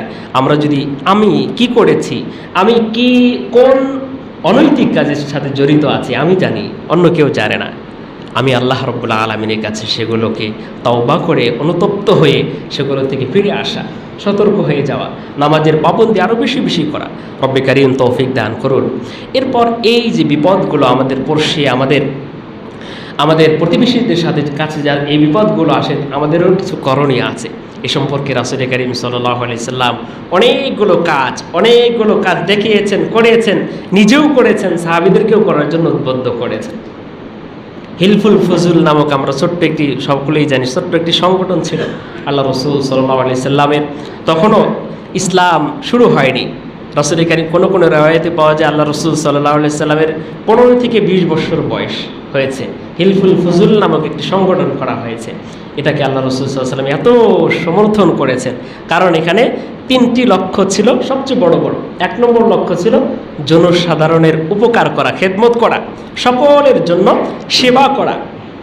এই বিষয়টি আল্লাহ রাসূল সাল্লাল্লাহু আলাইহি সাল্লাম খুবই পছন্দ করেছেন এবং তিনিও এই কাজে জড়িত ছিলেন। এই বয়স থেকেও আল্লাহ রাসূল সাল্লাল্লাহু আলাইহি সাল্লাম এই সংগঠনের মাধ্যমে যে অঞ্চলের মানুষগুলো নির্যাতিত, তাদের পাশে দাঁড়ানো হতো। যে অঞ্চলের মানুষগুলো অনেক বিপদগ্রস্ত, তাদের বিপদে সহযোগিতা করার জন্য সকলেই এই সংগঠনের যারা সদস্য ছিল, তারা সবসময় আগ্রহ প্রকাশ করতেন এবং সবসময় সহযোগিতা করতেন। এটা রাসূল কারীম সাল্লাল্লাহু আলাইহি সাল্লামের বড় একটি গুণ। ইন তানসুরুল্লাহা ইয়ানসুরকুম, আল্লাহ রাব্বুল আলামিনকে সহযোগিতা করলে রব্বে কারীমও সাহায্য করেন। সহযোগিতার অনেকগুলো ধাপ আছে। আল্লাহ রাব্বুল আলামিনকে সাহায্য করব কিভাবে? অনেকগুলো ধাপ আছে। দিন রক্ষা করার জন্য, ইসলাম রক্ষা করার জন্য যেই কাজগুলো করা দরকার, এটা হলো রব্বে কারিমকে সহযোগিতা করার একটি মাধ্যম। রব্বে কারিমের যেই সৃষ্টি আছে তারা যখন বিপদে পড়ে তাদের বিপদে পাশে দাঁড়ানো, এটাও হলো রব্বে কারিমের সহযোগিতা করা। আল্লাহ রাব্বুল আলামিন কিয়ামতের ময়দানে বলবে, ও বান্দা, তুমি ভালো ভালো খেয়েছো, ভালো ভালো পড়েছো, তোমার প্রতিবেশী, তোমার পাশের লোকটা না খেয়ে কত রাত কেটেছে, কত দিন কাটিয়েছে, কোনোদিন খোঁজ নিয়েছো? তাকে যদি খাওয়াতে আজকে আমাকে খাওয়ানো হতো, তখন বলবে ওই সমস্ত, আমাকে তুমি দুনিয়ার মধ্যে খাওয়াইনি, আমাকে দুনিয়ার মধ্যে দান করোনি। তখন আমরা বলবো, ইয়া রব, আপনি তো মহান রব, আপনাকে কিভাবে খাওয়াবো আমরা, আপনাকে কিভাবে পান করাবো আমরা, কিভাবে সহযোগিতা করাবো আপনাকে? তখন রব কারিম বলবে, তোমার প্রতিবেশী এত বিপদে ছিল, এত সমস্যায় ছিল, সেগুলো তুমি আগাওনি, তাদের সহযোগিতার জন্য হাতটা বাড়িয়ে দাওনি। হাত যদি বাড়িয়ে দিতে তাহলে আমাকে সহযোগিতা করা হয়ে যেত। এজন্য আজকে আমার প্রতিবেশী এতটা বিপদে আছে, সবাই জানি। এখন নেটের জমানা, নেট দেখলেই বোঝা যায়, পত্র পত্রিকা দেখলেই বোঝা যায় কতটা কষ্টে আছে তারা। মানুষ ছোট্ট ছোট্ট, আমার একটা ভিডিও দেখে আমার চোখে সমস্ত শরীরে লোম দাঁড়িয়ে গেছে। ছোট্ট একটা বাচ্চা, একেবারে ছোট, নিষ্পাপ, মাসুম, পানিতে ঢেউ চলে যাচ্ছে, আর একজন দৌড়িয়ে যে নৌকা থেকে টেনে তুলে দেখে ততক্ষণে মারা গেছে। যার মা সন্তান মারা গেছে, তার মা না বুঝে কি একটা অবস্থা। আপনার সন্তানের, আমার সন্তানের ছোট্ট একটি কাটা বিঁধলে, একটু কেটে গেলে কতটা কষ্ট পাই আমরা। যার সন্তানগুলো এত কষ্ট হয়ে আছেন, এর সহযোগিতা করা আল্লাহ রাব্বুল আলামিন, এই তাদেরকে সহযোগিতা করা, যারা বিত্তবান, যারা সমর্থবান, তাদের জন্য উপরে হক রেখেছেন। কোরআনের কারিমে আল্লাহ তাআলা তাদের হক রেখেছেন। আমাদেরকে ভালো অর্থ সম্পদ সব কিছু দান করেছেন, রব্বে কারিম দয়া করে দান করেছেন। এই অর্থ সম্পদের মধ্যে তাদের একটা হক, যারা অসহায়, দারিদ্র, বিপদগ্রস্ত, তাদের একটি হক রেখেছেন। এই হক সম্পর্কেও আল্লাহ তাআলা জিজ্ঞেস করবেন কিয়ামতের ময়দানে। এই জন্য আলহামদুলিল্লাহ, আমাদের বন্যা যারা ক্ষতিগ্রস্ত হচ্ছেন তাদের জন্য ত্রাণ দেওয়ার জন্য কেউ ব্যক্তিগতভাবে উদ্যোগ নিয়েছেন, কেউ সাংগঠনিকভাবে অথবা বিভিন্ন জায়গায় উদ্যোগ নিয়েছেন। সেইখানে আমরা সহযোগিতা করার চেষ্টা করব, যার যতটুকু সমর্থ আছে চেষ্টা করব। প্রথমত আমার সমর্থ অনুযায়ী চেষ্টা করা, এটা না পারলে এরপর দ্বিতীয়ত এই কাজের মধ্যে ভালো একটি পরামর্শ যদি আমি দিতে পারি, সেটাও একটা সহযোগিতা করার একটা মাধ্যম। এটাও যদি না পারি, অন্তত পক্ষে দোয়া তো করতে পারি। আর এটা তো একেবারেই নিম্ন, ইমানের সর্বনিম্ন স্তর হলো এটা। একটু ভালো দোয়া করা অথবা খারাপ কাজের প্রতি ঘৃণা করা একেবারে নিম্ন স্তরে আমরা বেছে নেই। অথচ আমার সামর্থ্য আছে 2 টাকা দিয়ে সহযোগিতা করা, সেটা আমরা করি না, নিম্ন স্তর কি দোয়া করি। এটা অবশ্য ভালো কাজ, অবশ্যই দোয়া করতে হবে। আমাকে চিন্তা করতে হবে আমি কতটুকু পারবো, সেটা চিন্তা করা। আমার ভাই না খেয়ে আছে, আমার ভাই পানিতে ভাসছে, আমার ভাই কিছু পড়তে পারছে না, বৃদ্ধ থেকে শুরু করে একেবারে নিষ্পাপ মাসুম পর্যন্ত প্রত্যেকটা মানুষ অসহায় হয়ে আছে। আলহামদুলিল্লাহ, আমাদের দেশের অনেক ভাই, অনেক মানুষ তাদেরকে সহযোগিতা করছে। আপনারা শুনলে খুশি হবেন, আমাদের এই উত্তরার বিভিন্ন ইমাম সাহেবরা তারাও একটা উদ্যোগ নিয়েছেন এবং খতিব সাহেবরাও উদ্যোগ নিয়েছেন। তারা এই কাজগুলো করছেন, আপনাদের প্রতি আহ্বান করেছেন, আমার মাধ্যমে বলেছেন যে কেউ যদি সহযোগিতা করতে চায় করতে পারবেন। সেখানে আমাদের পার্শ্ববর্তী বড় মসজিদ থেকেও যাবে। আপনারা যদি মনে করেন আমাকেও প্রতিনিধি হিসাবে পাঠাবেন, আমরা প্রস্তুত আছি। এই সহযোগিতা এগুলোই তো আখিরাতের জন্য সম্বল হয়ে থাকবে। অথবা আপনারা ব্যক্তিগতভাবে, গতকাল আমাদের এই মসজিদের একজন সম্মানিত মুসল্লি ব্যক্তিগতভাবে অনেক বড় একটা উদ্যোগ নিয়েছেন, অনেক মোটা অঙ্কের সেখানে খাদ্য দেওয়ার জন্য ত্রাণ সামগ্রী পাঠিয়েছেন এবং তার একটি প্রতিষ্ঠান আছে, সেই প্রতিষ্ঠানের অন্য কাজ বন্ধ করে তাদের শ্রমিকদের দিয়ে পাঠিয়ে দিয়েছেন। ওখানে যেয়ে যারা হকদার তাদের কাছে পৌঁছে দিয়ে আসবে, বিশাল বড় অঙ্কের। এই জন্য আমাদের যতটুকু সামর্থ্য আছে আমরা চেষ্টা করব তাদের পাশে দাঁড়ানোর জন্য। হতে পারে এই বিপদটা আমাদেরও হতে পারে, আজকে আমরা তাদেরকে দেখছি, কোনোদিন আমার উপরে এই বিপদটা চলে আসতে পারে, তখন কে দাঁড়াবে? আজকে যখন তাদের পাশে আমরা দাঁড়াবো, আল্লাহ রাব্বুল আলামিন এমন কিছু বান্দাকে তৈরি করে দিবেন, যখন আমি বিপদে পড়ব ওই বান্দাদের মাধ্যমে আল্লাহ তাআলা এই বিপদ উদ্ধার করবেন। এই জন্য মোহতারাম হাজিরিন, আমরা আমাদের সর্বোচ্চ চেষ্টা করব এই মহৎ কাজে অংশগ্রহণ করা। কারণ যত বিপদ আসে, দান সদকা, এগুলো বিপদ দান সদকার মাধ্যমে আল্লাহ তাআলা বিপদ দূর করে দেয়। এই জন্য রাসূল করিম সাল্লাল্লাহু আলাইহি সাল্লাম, সাহাবায়ে কেরাম রাদিয়াল্লাহু তাআলা আনহুম আজমাইন, তাদের একটি বড় গুণ ছিল, যখনই বিপদ পড়তেন প্রথমে আল্লাহ রাব্বুল আলামিনের সামনে দাঁড়িয়ে যেতেন এবং সম্ভব হলে কিছু দান সদকা করে তারপর আল্লাহ তাআলার কাছে দোয়া করতেন। তখন আল্লাহ রাব্বুল আলামিন এই বিপদ থেকে উদ্ধার করতেন। যেন আমাদের কত ধরনের বিপদ হয়ে থাকে, কত ধরনের পেরেশানি থেকে থাকে, আমরা চেষ্টা করব আমাদের এই ভাইদের পাশে দাঁড়ানোর জন্য। রব্বি কারীম আমাদের সকলকে আজকের কথাগুলো বুঝে অনুধাবন করে আমল করার তৌফিক দান করুন। সাথে সাথে এই বিপদের মধ্যেও অনেক মানুষ বিপদগামী হচ্ছেন, সেগুলো থেকে বাঁচার জন্য আমাদের কিছু মাসনুন দোয়া রাসূল করিম সাল্লাল্লাহু আলাইহি সাল্লাম শিক্ষা দিয়েছেন, সেই দোয়াগুলো আমরা পাঠ করতে পারি। অনেকেই শোনা যাচ্ছে বিভিন্ন ভয়ঙ্কর এবং বিষাক্ত সাপ দেখা যাচ্ছে, এবং অনেক বড় বড় পতঙ্গ থেকে বাঁচার জন্য, বিষাক্ত সাপ থেকে বাঁচার জন্য আল্লাহ রাসূল সাল্লাল্লাহু আলাইহি সাল্লাম কিছু দোয়া শিক্ষা দিয়েছেন, সেই দোয়াগুলো আমরা পড়তে পারি। সকাল সন্ধ্যায় কিছু আমল আছে, এই আমলগুলো আমরা পড়তে পারি। বিসমিল্লাহি লা ইয়াদুররু মা ইসমিহি শাইউন ফিল আরদি ওয়ালা ফিস সামাই ওয়া হুয়াস সামিউল আলিম, এই দোয়াগুলো 3 বার পড়তে পারি। আল্লাহুম্মা আজিরনি মিনান নার, আল্লাহুম্মা ইন্না নাসআলুকাল আফওয়া ওয়াল জান্নাহ, সূরা ইখলাস, সূরা ফাতিহা এবং সূরা নাস, এগুলো পড়তে পারি। সাথে সাথে আরেকটি দোয়া বিশেষভাবে রাসূল করিম সাল্লাল্লাহু আলাইহি সাল্লাম যে দোয়াটি মুসলিম শরীফে বর্ণিত আসছে, আউযু বিকালিমাতিল্লাহিত তাম্মাতি মিন শাররি মা খালাক, এই দোয়াটি পড়লে আল্লাহ রাব্বুল আলামিন সমস্ত বড় বড় ভয়ঙ্কর বিষাক্ত যে প্রাণী আছে তাদের অনিষ্টতা থেকে আল্লাহ তাআলা রক্ষা করেন। আউযু বিকালিমাতিল্লাহিত তাম্মাতি অর্থ হচ্ছে আল্লাহ রাব্বুল আলামিনের সকল এবং বড় বড় কালিমার মাধ্যমে সমস্ত তার সৃষ্টির অনিষ্টতা থেকে আশ্রয় প্রার্থনা করছি। এই দোয়াটি আমরা পড়তে পারি। আউযু বিকালিমাতিল্লাহিত তাম্মাতি মিন শাররি মা খালাক। রব্বি কারীম আমাদের সকলকে আজকের এই আলোচনাগুলো বুঝে অনুধাবন করে আমল করার তৌফিক দান করুন, আমিন। সম্মানিত হাজিরিন, আমরা বেশ কয়েকটি জুমাতে সলাত সম্পর্কে আমরা আলোচনা শুনতেছিলাম। আজকে 6তম জুমায় সলাত সম্পর্কে আমরা আলোচনা শুনবো আজকেও, তার একটি পাঠ, অর্থাৎ নামাজের ভূমিকা, নামাজের গুরুত্ব, নামাজের প্রয়োজনীয়তা, নামাজ না পড়লে কি কি শাস্তি, এই আলোচনাগুলো আমরা শুনেছি এবং নামাজের আরকান, ফরজ, শর্তগুলো আমরা শুনেছি। আজকে আমরা শুনব নামাজের ওয়াজিব এবং সুন্নাহগুলো নিয়ে আমরা আলোচনা করব। মহান রব ইখলাসের সাথে আল্লাহ রাব্বুল আলামিনকে সন্তুষ্ট করার জন্য আলোচনাগুলো করার তৌফিক দান করুন এবং সকলে অন্তরস্থল থেকে দিলের কানে শ্রবণ করা এবং আমলের নিয়াতে শ্রবণ করার তৌফিক দান করুন, আমিন। সম্মানিত হাজিরিন, আমরা শুনেছি নামাজের, আমরা সকলেই জানি নামাজের ফরজ হচ্ছে 13টি, নামাজের ভিতরে এবং নামাজের বাহিরে 13টি ফরজ আল্লাহ তাআলা রেখেছেন।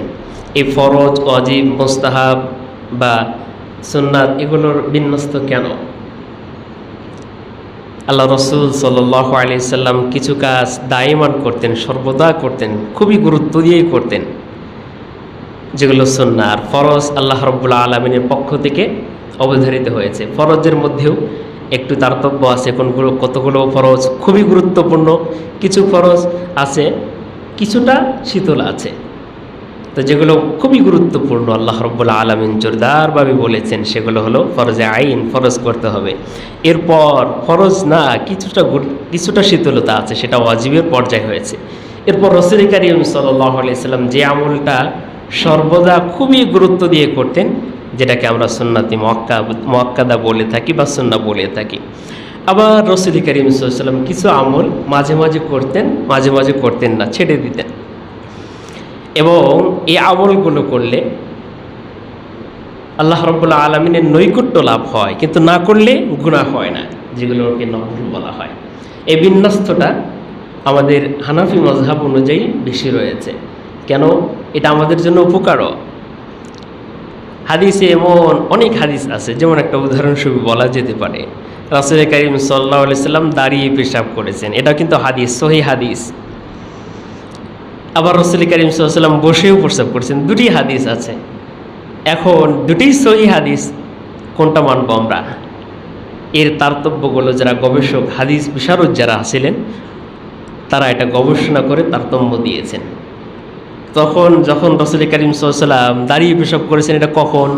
বসার মতো কোনো অবস্থা ছিল না, অথবা পায়ে কোনো ব্যথাও থাকতে পারে, সেখানে আশপাশে কোনো নোংরাও থাকতে পারে।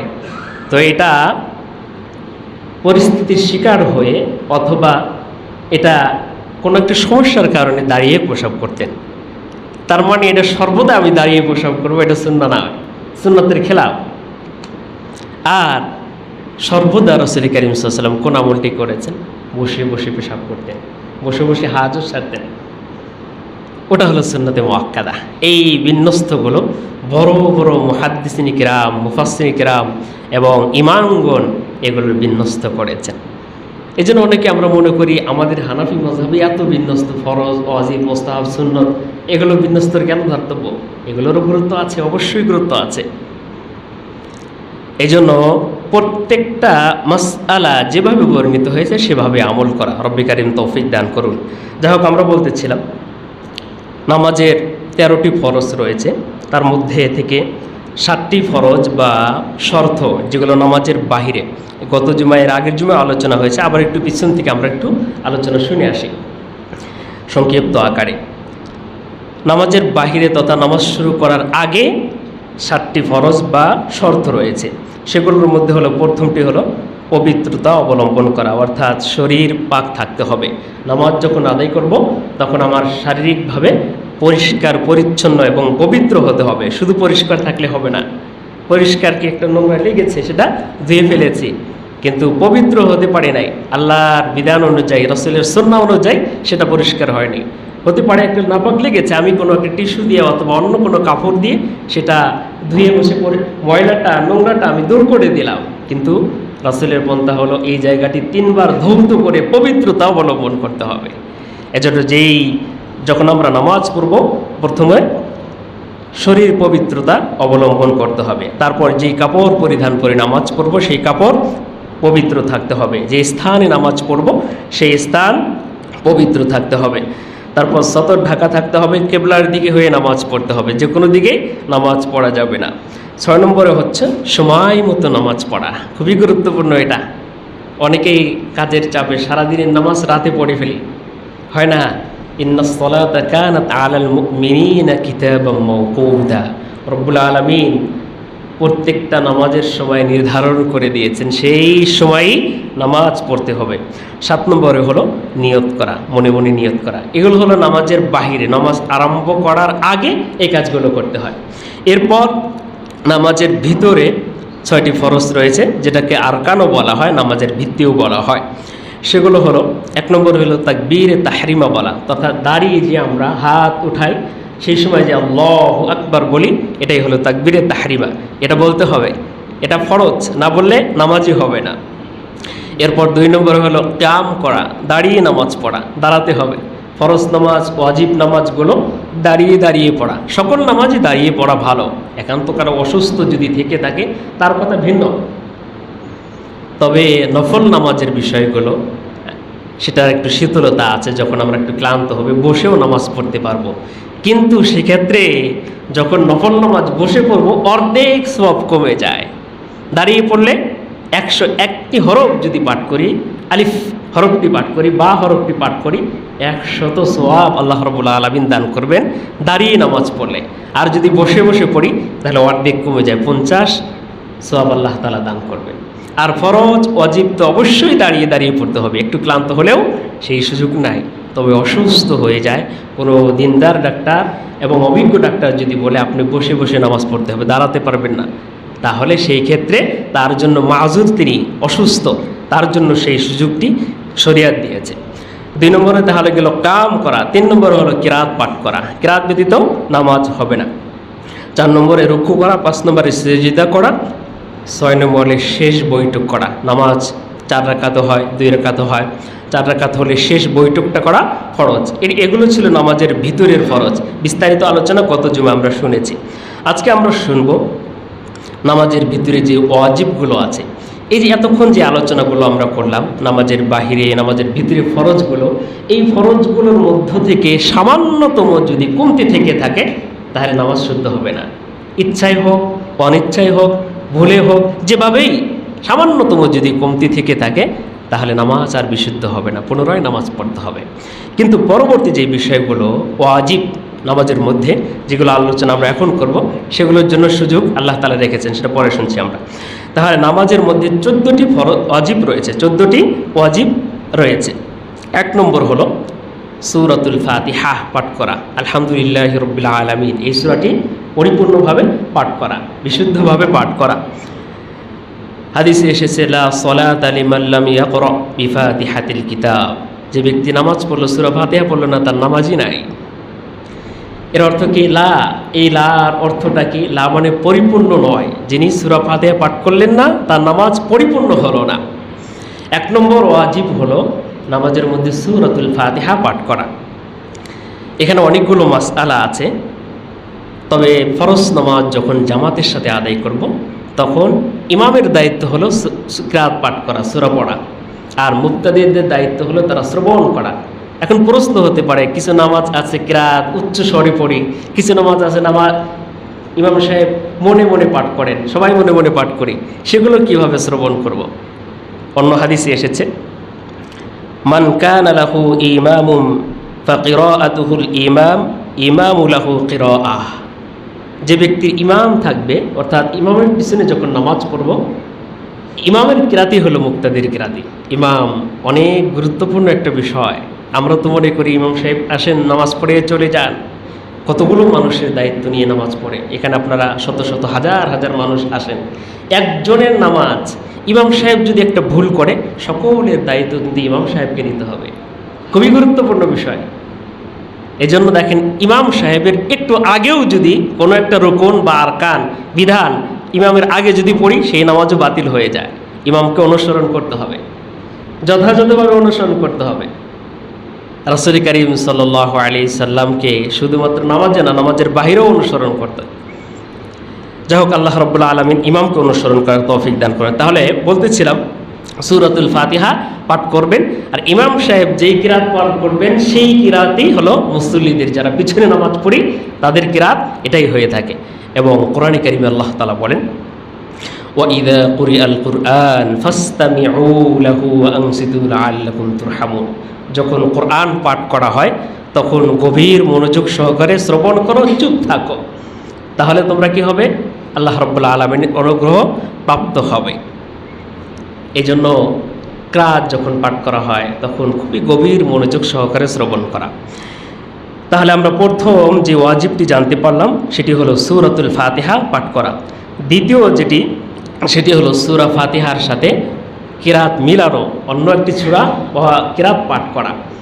অর্থাৎ যদি আয়াত ছোট ছোট হয়, কমপক্ষে 3 আয়াত পরিমাণ সূরা ফাতিহার সাথে পাঠ করতে হবে। 3 আয়াত পরিমাণ কিরাত সূরা ফাতিহার সাথে পাঠ করতে হবে, এটা হলো ওয়াজিব।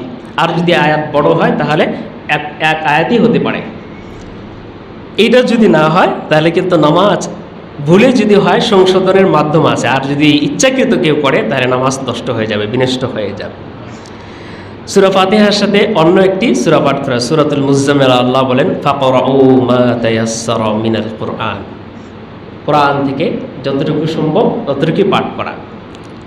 এই জন্য কোরআন থেকে যতটুকু সূরা ফাতিহার সাথে আরেকটি সূরা বা কিরাত পাঠ করা, মিলানো, কিরাত মিলানো, এটিও হলো ওয়াজিব। 2 নম্বর ওয়াজিব। 3 নম্বর ওয়াজিব হলো তারতিব ঠিক রাখা। নামাজের যে একটা বিন্যস্ত তারতিব আছে, একটা নিয়ম আছে শুরু থেকে শেষ পর্যন্ত, এগুলো ঠিক রাখা। অর্থাৎ প্রথমে কিয়াম করতে হবে, এরপর রুকু করতে হবে, এরপর সিজদা করতে হবে, এরপর বৈঠক করতে হবে। এই যে ধারাবাহিকতা, এটা রক্ষা করা। আগে যদি কেউ ভেবে নিল আমি তো সিজদা করতে পারবো না, এখন আগে সিজদা করে পরে কিয়াম করলো, নামাজ হবে না। তারতিব ঠিক রাখা, এগুলো আগের সিজদা করে পরে রুকু করলো, এগুলো হবে না। হবে কি, আগেকার যেই তারতিবগুলো আছে, বিন্যস্তগুলো আছে, এগুলো যথাযথভাবে ঠিক রাখা। 3 নম্বর ওয়াজিব যেটি আমরা জানতে পারলাম, তারতিব ঠিক রাখা।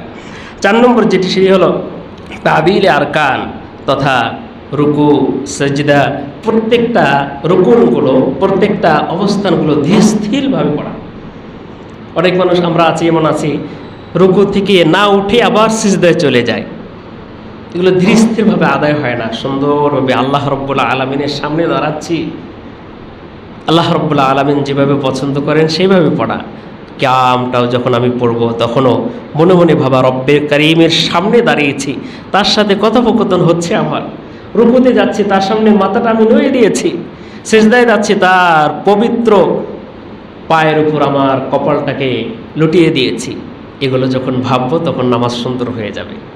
এগুলি স্থিরভাবে পাঠ করা, স্থিরভাবে করা এগুলো।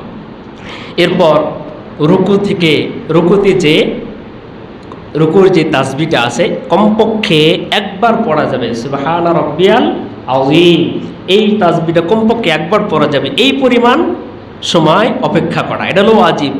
তবে 3বার তাসবিহ পড়া হলো সুন্নাহ। এই তাসবিহটা 3বার, কমপক্ষে 3বার পাঠ করা। অনেকে আছে রুকুর উপর রুকু দিয়ে দেয়, এরপর রুকু থেকে সোজা হয়ে দাঁড়ানো, দাঁড়িয়ে আবার অপেক্ষা করা, রুকু থেকে সোজা হয়ে দাঁড়িয়ে আবার একটু অপেক্ষা করা, কিছু সময় অপেক্ষা করা। অর্থাৎ একটি তাসবিহ পরিমাণ, যতটুকু সময় একটা তাসবিহ পড়লে সুবহান রাব্বিয়াল আযীম, সুবহানাল্লাহ, আলহামদুলিল্লাহ, এই তাসবিহগুলো পাঠ করতে যতটুকু সময় লাগে এতটুকু সময় দাঁড়ানো। নামাজের মধ্যে চুরি করে, এটা কিভাবে সম্ভব? নামাজ চোর কিভাবে হতে পারে? যাদের রুকু সিজদা তাসবিহগুলো এটা স্থিরভাবে পাঠ করে না, তাদেরকে নামাজ চোর বলে আখ্যায়িত করেছে। এই জন্য নামাজ যখন রুকু করবো, রুকু থেকে দাঁড়িয়ে কিছুক্ষণ অপেক্ষা করা। এখানে যে দোয়াগুলো আছে এই দোয়াগুলো পড়ে নিলে, দোয়াগুলো মাসনুন দোয়াগুলো আছে এগুলো পড়ে নিলে ওয়াজিবটাও হয়ে যাবে, সুন্নাতটাও আদায় হয়ে যাবে। সামি আল্লাহু লিমান হামিদা পাঠ করলাম আমরা রুকু থেকে ওঠার সময়, রব্বানা লাকাল হামদ, এই দোয়াটাও পড়লেও আমার ফরজটা বা ওয়াজিব পরিমাণটা আদায় হয়ে গেল। তারপরে হামদান কাসীরান এগুলো যেটা আছে সেটা ইচ্ছা পড়তে পারবেন, অত না পড়লেও নামাজ হয়ে যাবে। তাহলে আমরা পঞ্চম যে বিষয়টি সেটি আমরা জানলাম, রুকু থেকে দাঁড়িয়ে বিলম্ব করা। এরপর রুকুতে 6 নম্বর যেটি সেটি হলো রুকুতে যে তাসবিহ পাঠ করা, এটাও বলেছি। 7 নম্বর যেটি হলো কিছু নামাজের কিরাতগুলো আছে উচ্চ স্বরে পড়তে হয়, কিছু নামাজের কিরাত আস্তে পড়তে হয়। যেমন ফজরের 2 রাকাত, মাগরিবের প্রথম 2 রাকাত, এশার প্রথম 2 রাকাত, জুমার নামাজ এবং ঈদের নামাজ, তারাবির নামাজ, রমজান মাসে বেতের নামাজ, এই কিরাতগুলো জোরে জোরে পড়া, উচ্চ স্বরে পড়া, এটা হলো ওয়াজিব। আর যে সমস্ত কিরাতগুলো আস্তে, যেমন জোহরের 4 রাকাত, আসরের 4 রাকাত, নফল এগুলো আস্তে আস্তে পড়ার বিধান, এগুলো আস্তে পড়া হলো ওয়াজিব। তাহলে আমরা 7 নম্বরে জানতে পারলাম যেই সমস্ত নামাজের কিরাত জোরে পড়া সেগুলো জোরে পড়া, আর যে সমস্ত নামাজের কিরাত আস্তে পড়ার বিধান রয়েছে সেগুলো আস্তে আস্তে পাঠ করা, এটিও ওয়াজিব, গুরুত্বপূর্ণ ওয়াজিব। এরপর 8 নম্বরে যেটি সেটি হলো রুকুতে যাওয়া, ধীরে স্থিরভাবে যাওয়া, সিজদাতে যাওয়া, সিজদাতে ধীরে স্থিরভাবে যাওয়া। সিজদার সুন্নাহগুলো আমরা ওয়াজিবগুলো শেষ হলে সুন্নাহগুলো পাঠ করবো। রুকুর কীভাবে যাব, হাত কীভাবে রাখবো, পাও কীভাবে রাখবো, মাথা নাক কীভাবে রাখবো, এগুলো হলো সুন্নাহ। আর রুকুতে ধীরে স্থিরে যাওয়া, রুকুতে বিলম্ব করা, কমপক্ষে একবার তাসবিহ পড়া যায় এই সময় পরিমাণ অবস্থান করা, এটি হলো ওয়াজিব। এর কম হলে তাহলে ওয়াজিব আদায় হবে না, নামাজ অসম্পূর্ণ রয়ে যাবে। এরপর রুকু থেকে সিজদা থেকে সোজা হয়ে বসে 2 সিজদার মাঝখানেও কিছু সময় বিলম্ব করা, কিছু সময় অপেক্ষা করা, এটাও কিন্তু ওয়াজিব। অনেকেই সিজদা দিয়েছি সোজা হয়ে দাঁড়ায় না, মেরুদণ্ড দাঁড়ায় না, আবার সিজদায় চলে যায়, তাহলে আবার ওয়াজিব ছুটে গেল, নামাজ পরিপূর্ণ হলো না। এবং এখানে একটি দোয়া আছে, খুবই চমৎকার একটি দোয়া আছে, এই দোয়াটি আমি পড়তে পারি। দোয়াটি পড়লে ওয়াজিবও আদায় হয়ে গেল, সাথে সাথে 5টি বিষয় আল্লাহ তাআলার কাছে প্রার্থনা হয়ে গেল, রব্বিগফিরলি ওয়ারহামনি ওয়াআফিনি ওয়াহদিনি ওয়ারযিকনি। এই দোয়াটা আমরা পড়তে পারি 2 সিজদার মাঝখানে, তাহলে ওয়াজিবও আদায় হলো, সাথে সাথে আল্লাহ তাআলার কাছে প্রার্থনাও হয়ে গেল। এরপর 9 নম্বরে যেটি হলো সেটি হলো প্রথম বৈঠকে যদি নামাজ 4 রাকাত বিশিষ্ট হয়ে থাকে তাহলে 2টি বৈঠক হয়, 2 রাকাতের পর বসতে হয়, আত্তাহিয়াতু পড়তে হয়, আর শেষেও আরেকটি বৈঠক করতে হয়। যদি নামাজ 4 রাকাত বিশিষ্ট হয়ে যায় তাহলে প্রথম রাকাতেও বসা আত্তাহিয়াতু, যে আত্তাহিয়াতু লিল্লাহি দোয়াটা যে আছে এই দোয়াটা পরিপূর্ণ পড়তে যতক্ষণ সময় লাগে এতক্ষণ সময় অপেক্ষা করা হলো ওয়াজিব, এতক্ষণ সময় অপেক্ষা করা, এরপর দাঁড়িয়ে যাওয়া। এরপর 10 নম্বরে হলো শেষ বৈঠকে তাশাহুদ পড়া। 4 রাকাত হলে শেষ বৈঠকে তাশাহুদ, 2 রাকাত হলেও শেষ বৈঠক, অর্থাৎ 2 রাকাতে বৈঠক একটাই হবে, আর 4 রাকাত হলে বৈঠক 2টি হবে। শেষ বৈঠক করা এটাও হলো তাশাহুদ পরিমাণ বৈঠক করা হলো ওয়াজিব। এরপর দরুদ শরীফ আছে, দোয়ায়ে মাসুরা আছে, এগুলো সুন্নাহ, সেটা ভিন্ন। কিন্তু ওয়াজিব পরিমাণ হলো আত্তাহিয়াতু পরিমাণ। আত্তাহিয়াতু দোয়াটা যতক্ষণ পড়া যায় এতটুকু সময় বসা, এটা হলো ওয়াজিব। এরপর হলো বেতের নামাজে দোয়ায়ে কুনুত পড়া। হানাফি মাযহাব অনুযায়ী বেতের নামাজে দোয়ায়ে কুনুত পাঠ করা এটিও একটি গুরুত্বপূর্ণ ওয়াজিব। তারপর হলো 12 নম্বরে হলো 2 ঈদের নামাজে অতিরিক্ত 6টি তাকবীর আছে। এই 2 ঈদের নামাজে 6 তাকবীর, অতিরিক্ত তাকবীর পাঠ করা, এই হলো 12 নম্বর। এবং 13 নম্বর হলো প্রত্যেকটা কাজ যে করব আমরা এগুলো ধীরস্থিরভাবে আদায় করা। আল্লাহ তাআলা তৌফিক দান করুন। এই যে বিষয়গুলো এগুলো হলো ওয়াজিব, এগুলোর মধ্যে যদি ভুলক্রমে কোনো একটা বিষয়গুলো এই 12 থেকে 13টা বিষয় যে আলোচনা করলাম, এই 14টি বিষয়ের মধ্যে থেকে কোনো একটি বিষয় যদি ভুলে ছুটে যায় তাহলে এই নামাজকে বিশুদ্ধ করার জন্য আরেকটি মাধ্যম আছে, সেটা হলো সাজদায়ে সাহু সিজদার মাধ্যমে এই নামাজটাকে বিশুদ্ধ করা যায়। আর কেউ যদি ইচ্ছাকৃতভাবে এই ওয়াজিবগুলো ছেড়ে দেয় তাহলে নামাজই হবে না, পুনরায় নামাজ পড়তে হবে। এজন্য এগুলোও গুরুত্বপূর্ণ বিষয়। রব্বে কারীম আমাদেরকে তৌফিক দান করুন। তাহলে আমরা জানতে পারলাম নামাজের যেই ওয়াজিবগুলো রয়েছে সেই ওয়াজিবগুলো, এগুলো অনেকেই জানি আলহামদুলিল্লাহ, আবার অনেকেও জানি না। মাঝে মাঝে এটা স্মরণ করা, তাহলে নামাজ যাতে করে আরও সুন্দর হয়ে যায়, রব্বে কারীমের এই ইবাদত আরও সুন্দর হয়ে যায়। এছাড়াও আরও কিছু বিষয় আছে যেগুলো দাঁড়ানো, আমি যতই কোরআনে পড়ি, হাদিসে পড়ি, বইয়ের পাতা যদি আমি মুখস্থ করতে করতে একেবারে এটা যদি খেয়েও ফেলি তবুও কিছু কিছু সমস্যা হয়। সেগুলো সমাধান কিভাবে হবে? তখন রাসূল কারীম সাল্লাল্লাহু আলাইহি ওয়াসাল্লাম সাহাবীদেরকে দাঁড়িয়ে দাঁড়িয়ে দেখিয়েছেন, দেখো আমি নামাজ পড়ি। আল্লাহ রাসূল সাল্লাল্লাহু আলাইহি ওয়াসাল্লাম বলেন, নামাজ পড়ো, আমি যেভাবে নামাজ পড়ি আমাকে দেখে দেখে নামাজ পড়ো। অর্থাৎ রাসূল কারীম সাল্লাল্লাহু আলাইহি ওয়াসাল্লাম দাঁড়িয়েছেন, নামাজ পড়ছেন, নামাজ পড়ার পরে সাহাবীদেরকে দেখিয়েছেন এইভাবে দাঁড়াতে হবে, এভাবে রুকু করতে হবে, এভাবে সিজদা করতে হবে, এভাবে বৈঠক করতে হবে, এভাবে কেরাত করতে হবে, এভাবে দোয়া করতে হবে। এই সবগুলো রাসূল আরবি সাল্লাল্লাহু আলাইহি ওয়াসাল্লাম সাহাবীদেরকে দেখিয়ে করেছেন। এবং সাহাবায়ে কেরাম আল্লাহ রাসূল সাল্লাল্লাহু আলাইহি ওয়াসাল্লাম কাছে শিখে আবার দেখিয়েছেন, ইয়া রাসূলুল্লাহ আমার নামাজটা হয় কিনা একটু দেখেন। অথবা সাহাবায়ে কেরাম অন্য সাহাবীকে বলতেন, ভাই দেখেন তো আমার নামাজটা হয় কিনা, আমার দাঁড়ানোটা ঠিক আছে কিনা, আমার কিরাত পড়াটা ঠিক আছে কিনা, আমার রুকু করা ঠিক আছে কিনা। এগুলো হলো ট্রেনিং, এগুলো হলো প্রশিক্ষণ। এই প্রশিক্ষণগুলোও নেওয়া বিভিন্ন জায়গায় 1 মিনিটের মাদ্রাসা নামে আমাদের দেশে একটি নামাজ প্রশিক্ষণ আছে। নামাজ, রুকু, সিজদা এবং তাহারাত, পবিত্রতা, সুন্নাহর বিষয়ে আলোচনা হয়। সেখানে নামাজগুলো শিক্ষা দেয় কীভাবে, আপনারা অবাক হবে। দাঁড়াতে হবে কিভাবে, একজন আলেম, ইমাম, খতিব পায়ে ধরে ধরে, হাত দিয়ে পা ধরে ধরে, পাটা এভাবে এভাবে পা রাখতে হবে, এভাবে মাথায় ধরে বলে, পিঠে হাত দিয়ে বলে, তারা এভাবে শিক্ষা দেয়। বিভিন্ন মসজিদে উদ্যোগ নেয় এভাবে। আমরাও কোনোদিন সুযোগ হলে ইনশাল্লাহ নামাজের প্রশিক্ষণ করব। রব্বে কারীম তৌফিক দান করুন। তাহলে আমরা জানতে পারলাম এখন নামাজের যে ওয়াজিবগুলো আছে সেই ওয়াজিবগুলো হলো 14টি। ওয়াজিবগুলোর মধ্য থেকে কোনো একটি যদি ইচ্ছাকৃতভাবে ছুটে যায় তাহলে নামাজ নষ্ট হয়ে যাবে। আর যদি অনিচ্ছাকৃত ভুলে হয়ে যায় সাহু সিজদা দিলে নামাজ শুদ্ধ হয়ে যাবে। এরপর নামাজের অনেকগুলো মাসআলা আছে।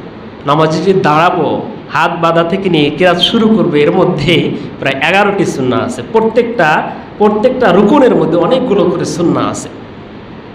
এই মাসআলাগুলো প্রত্যেকের মুখস্থ করা সম্ভব না, তবে হ্যাঁ যখন আমরা নামাজ পড়বো, প্রশিক্ষণ নেব, তখন কিন্তু এই সুন্নাহগুলো আদায় হয়ে যায়। সুন্নাহগুলো এমনিতে আদায় হয়ে যায়। এই জন্য রাসূল কারীম সাল্লাল্লাহু আলাইহি ওয়াসাল্লাম যেভাবে শিক্ষা দিয়েছেন, আমরাও আমাদের এই মনোমানসিকতা রাখা, মাঝে মাঝে যখন এগুলোর আয়োজন করা হয়, যেখানে আয়োজন করা হয় সেখানে যাওয়া, নিজের নামাজকে বিশুদ্ধ করা। আমরা আমাদের দুনিয়ার কত কাজ করার জন্য কত জায়গায় কত ভালো ভালো প্রশিক্ষণ নেওয়ার পরে আমরা কাজে লাগি, যাতে করে আমার কাজটা সাকসেস হয়, ভালো হয়, সফল হতে পারি। নামাজ আল্লাহ রাব্বুল আলামিনের সবচেয়ে গুরুত্বপূর্ণ একটা আমল। যত আমল আছে আল্লাহ রাব্বুল আলামিনের যত ইবাদত, সমস্ত ইবাদতের মধ্যে শ্রেষ্ঠতম এবং গুরুত্বপূর্ণ আমল হলো নামাজ। এই জন্য রাসূল কারীম সাল্লাল্লাহু আলাইহি সাল্লামের জীবনের শেষ নিঃশ্বাস পর্যন্ত সলাৎ সলাৎ সলাৎ সলাৎ সলাৎ এই শব্দটা বারবার বলতেন, কথা বলতে পারছেন না। আম্মা জান আয়েশা বলেন, রাসূলের সাল্লাল্লাহু আলাইহি সাল্লামের মুখ থেকে ফিস ফিস আওয়াজ আসছে, সালাত সালাত ওমা মালাকাত আইমানুকুম, নামাজ নামাজ, এবং তোমাদের অধীনস্থদেরকে ভালো ব্যবহার করবে, নামাজ যথাযথভাবে পড়বে। আল্লাহ রসুল সাল্লাল্লাহু আলাইহি সাল্লামের জামানায় নামাজের এমন প্রশিক্ষণ দিয়েছেন, সেই জামানায় কোনো মুসলমান থাকবে আর নামাজ পড়বে না, এমন হতেই পারে না। এমনকি যারা মুনাফিক ছিল তারাও পর্যন্ত নামাজ পড়তো, তারা পর্যন্ত নামাজ পড়তো।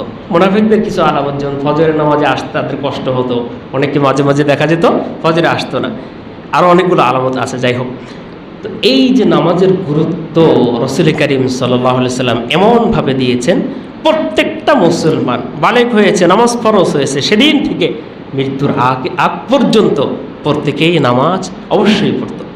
আজকে আমাদের কত ব্যস্ততা, আমরা দেখাই নামাজ যখন আসে আমাদের জামা ঠিক থাকে না, লুঙ্গি ঠিক থাকে না, পায়জামা ঠিক থাকে না, এগুলো বলি আমরা মাঝে মাঝে যখন নামাজের দাওয়াত দেওয়া হয়, হুজুর কাপড় ভালো নাই। আরে মুসলমান, আপনি কাপড় পবিত্র থাকবেন, এটা কেমন কথা? যতক্ষণ নাপাক মানুষ থাকে ততক্ষণ মানুষের মেধা দুর্বল হতে থাকে। মানুষ যখন নাপাক হয়ে যায়, পবিত্রতা যতক্ষণ না হয়, তখন আস্তে আস্তে আস্তে তার মেধা দুর্বল হতে থাকে, আল্লাহর রহমত থেকে বঞ্চিত হয়ে থাকে। এই জন্য যখনই আমার শরীর নাপাক হয়ে যায়, কাপড় নাপাক হয়ে যাবে, আমরা চেষ্টা করবো তৎক্ষণাৎ পবিত্রতা অবলম্বন করা। আর নামাজের জন্য তো আমরা আগেও বলেছি, বিশেষ করে সম্ভব হলে নামাজের জন্য একটা পোশাক আলাদা রাখবো। আমরা ভিআইপি কোথায় গেস্ট হলে বা কোথায় ঘুরতে গেলে, অথবা কোনো ভালো আমাদের বসের সামনেও যখন যাই, ভালো যখন চাকরির জন্য চাকরি নিতে যাব, ভাইবা দেওয়ার জন্য যাব, কত ফিটফাট হয়ে যায় আমরা। আল্লাহর ঘর, রব্বে কারিমের সামনে দাঁড়াবো, আখিরাতের কি মুআমালাত হবে সেটা নির্বাচন করবে এই নামাজের মাধ্যমে। সেখানে আমার পোশাকটা এত নোংরা কেন থাকবে? সেখানে পোশাকটা আমার অপবিত্র কেন থাকবে? অবশ্যই পবিত্র থাকবে। চেষ্টা করবো আমরা নামাজের জন্য আলাদা পোশাক রাখা, আর কাজের যে পোশাক আছে সেটাও করতে পারি, তবে পবিত্র অবশ্যই থাকবো। এই অজুহাত আর দেওয়ার সুযোগ নাই, নামাজের সময় হয়েছে আমার পোশাক নষ্ট, আমার শরীর পাক নাই, এ কথা বলার কোনো সুযোগ নাই ইসলামের মধ্যে। এই জন্য আমরা যখনই যার যে জায়গায় নামাজের সময় হয়ে যাবে সে জায়গায় নামাজ আদায় করা। রাসূল করিম সাল্লাল্লাহু আলাইহি সাল্লাম শুধু তাই নয়, তার ঘরে মহিলাদেরকেও নিয়ে, আল্লাহ রাসূল সাল্লাল্লাহু আলাইহি সাল্লাম তো এমন মানব ছিলেন, কতগুলো, শুধুমাত্র একটা বিষয় নিয়েই তিনি থাকতেন না, প্রত্যেকটা সেক্টরে তার খেদমত, শুধু খেদমত না, মহা খেদমত। তার পরিবারের সাথেও মাঝে মাঝে আনন্দ করতেন, কথা করতেন, গল্প করতেন, ইসলামিক গল্পগুলো, সত্য কথাগুলো বলতেন। কিন্তু আম্মাজানরা বলেন, যখন আজান হয়ে যেত ঘরের মধ্যে, আম্মাজানরা মনে করতেন রাসূল করিম সাল্লাল্লাহু আলাইহি ওয়াসাল্লাম অন্য কাউকে আর চেনেনই না। আজান হয়ে গেল, নামাজের সময় হয়েছে, এতক্ষণ আনন্দ ফুর্তি করতেন, কথাবার্তা বলতেন, বিভিন্ন কাজে সহযোগিতা করতেন, কিন্তু আজান যখন হয়েছে তার অবস্থাটা এমন হয়েছে, অন্য কাউকে তিনি চিনতেই পারতেন না মনে হয়, এমন হতো। অর্থাৎ নামাজের জন্য প্রস্তুতি নিয়ে রেডি হয়ে যেতেন। এই জন্য আমরা কত ব্যস্ততা আমাদের আছে, কত ব্যস্ততা আছে। আমরা যতই ব্যস্ততা, আমরা প্রায়ই বলি, আমরাও শুনি, বড় ওলামায়ে আমরা বলেন, আপনাদের কাছ থেকেও শুনি, যার কোনো ব্যস্ততা নাই তারও ব্যস্ততা আছে, যার কোনো কাজ নাই তারও ব্যস্ততা আছে, থাকবে এটা। ওর কাজ নাই মানে মোবাইল টেপা, এটা ওটা তার কাজ। বসে থাকা, কোনো কাজ নাই, এটাও তার একটা কাজ, ব্যস্ততা।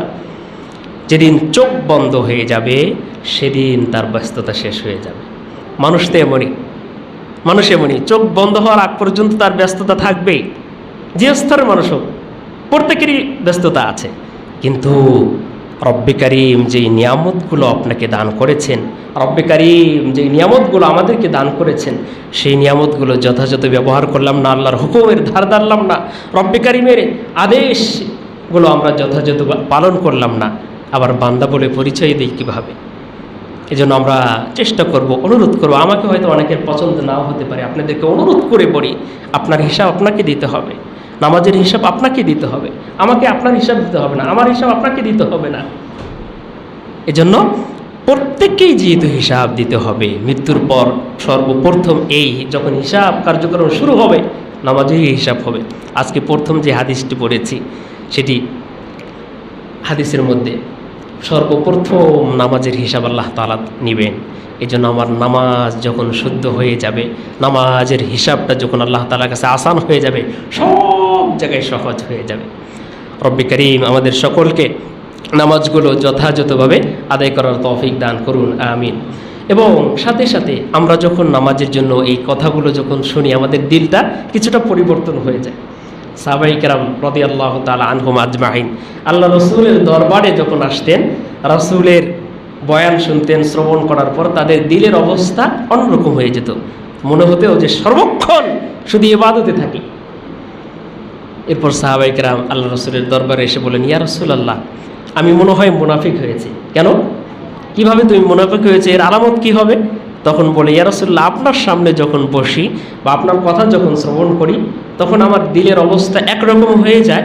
যখন বাসায় চলে যায় বা অন্য কাজে আমি ব্যস্ত হয়ে যাই, তখন আমার দিলের অবস্থা পরিবর্তন হয়ে যায়। অর্থাৎ তারা রাসূল করিম সাল্লাল্লাহু আলাইহি ওয়াসাল্লামের কথা বয়ান যখন শ্রবণ করে, তখন মনে হয় সর্বক্ষণ একটা সেকেন্ডও নষ্ট করবো না মনে হয়। কিন্তু বাসায় গেলে, বিভিন্ন কাজে গেলে, ব্যস্ততায় পড়লে এগুলো ভুলে যায়। তখন ভয়ে বলছেন, ইয়া রাসূলুল্লাহ, আমি তো মনে হয় মুনাফিক হয়ে গেলাম। তখন রাসূল সাল্লাল্লাহু আলাইহি ওয়াসাল্লাম বলেন, না, তুমি মুনাফিক হওনি। মানুষের পরিবর্তন আসবেই, শয়তান পিছনে লাগা আছে। নফস, দুটি নফস খারাপের দিকে টানে। নামাজ আমি পড়তে চাবো, দুইটি নফস না না, তোমার এই ভালো কাজ করা যাবে না, অনৈতিকের কাজ করতে হবে তোমাকে। শয়তান কখনো ভালো কাজ করতে দিবে না। এটা মানুষ হিসাবে মন পরিবর্তন হয়েই যাবে, কিন্তু সেই অনৈতিক কাজে, আল্লাহর কাজে বাধাগ্রস্ত করে সেগুলোকে প্রশ্রয় দেওয়া যাবে না।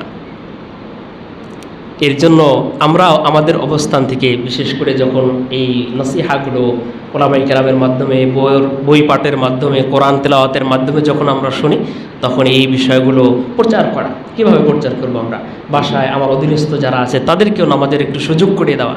দেখেন, আপনি নামাজের সুযোগ করে দিয়ে দেখেন, 1 দিন, 2 দিন, 3 দিন, 4 দিন, 40 দিন আপনি দিয়ে দেখেন। এই অধীনস্থ আপনার যে আছে, যে কথা শোনে না ঠিক মতো, কাজে ফাঁকি দেয়, যখন তার পরিপূর্ণ নামাজ হয়ে যাবে, ইন্নাস সালাতা তানহা আনিল ফাহশাই ওয়াল মুনকার, এই ব্যক্তিরা একসময় দেখবেন ফাঁকিবাজ আর থাকবে না, অনৈতিক আর কাজ আর করবে না। তখন দেখবেন আপনার কাজেও যথাযথভাবে করবে। এজন্য আমার অধীনস্থ যারা আছে তাদেরকে নামাজের সুযোগ করে দেওয়া। আমি নামাজ পড়েছি, আমি জানি না এই নামাজটা কবুল হয়েছে কিনা, কেউ বলতে পারবে না। যত বড় বুজুর্গ হোক, সে নামাজ পড়েছে, নামাজ কবুল হয়েছে কিনা সে বলতে পারবে না।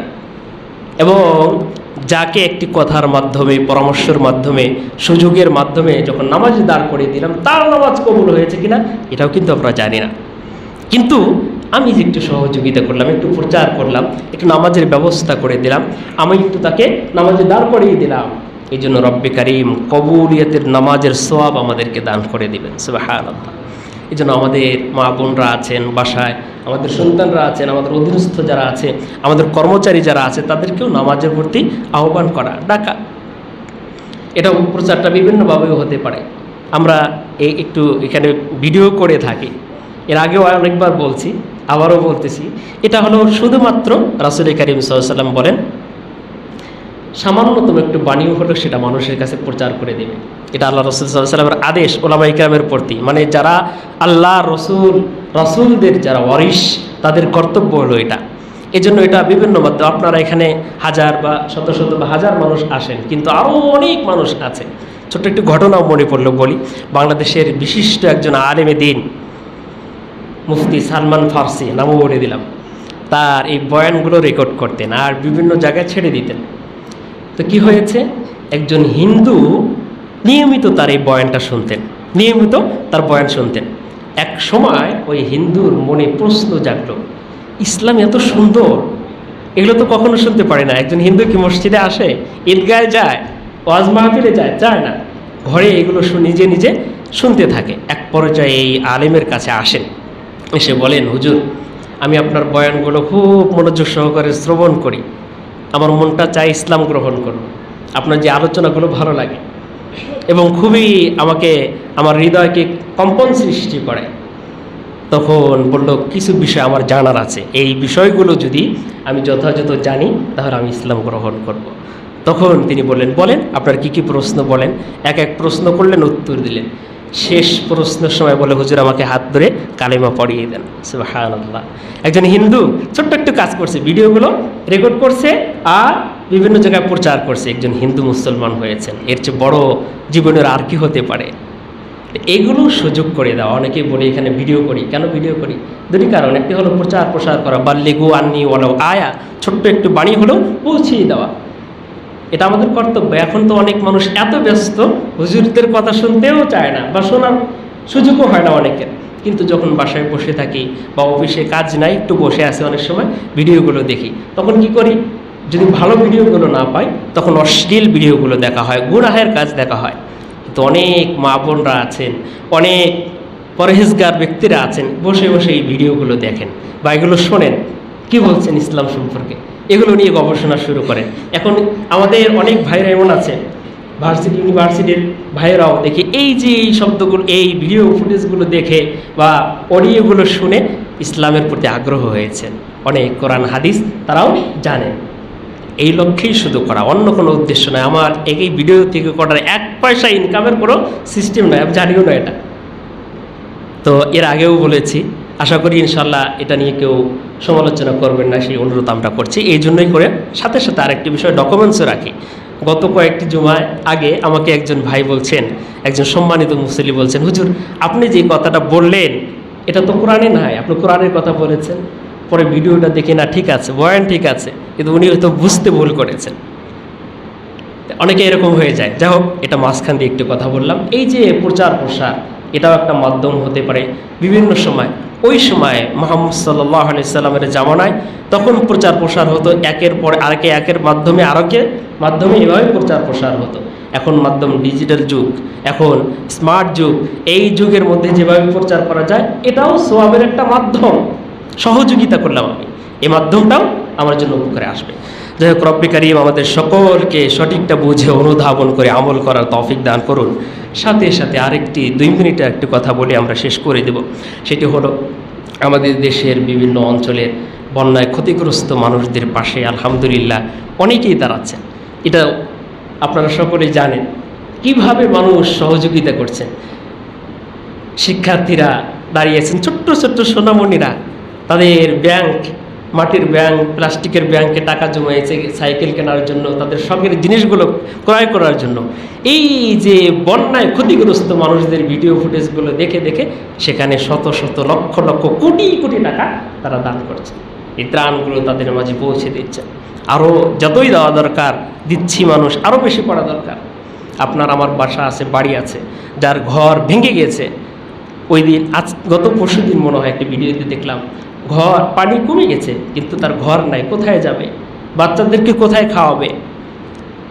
এই সহযোগিতাটা আমি যতটুকু জানি আপনারা উদ্যোগ নিয়েছেন বিভিন্ন জায়গায়। গতকালও আমাদের উত্তরা থেকে উলামায়ে কেরামের মাধ্যমে একটি টিম গিয়েছে, একটি কাফেলা গিয়েছে। আজকেও আমাদের পার্শ্ববর্তী বড় মসজিদ বাইতুন নূর জামি মসজিদ থেকে সেখানে ইমাম সাহেব রাতেও একটি কাফেলা নিয়ে যাবেন। আপনারা যে যেভাবেই পারেন এটাকে একটু সহযোগিতা করার জন্য হাতটাকে মেহেরবানি করে বাড়িয়ে দিবেন। রব্বে কারীম আমাদেরকে তৌফিক দান করুন, আমিন। আসসালামু আলাইকুম ওয়া রাহমাতুল্লাহি ওয়া বারাকাতুহু।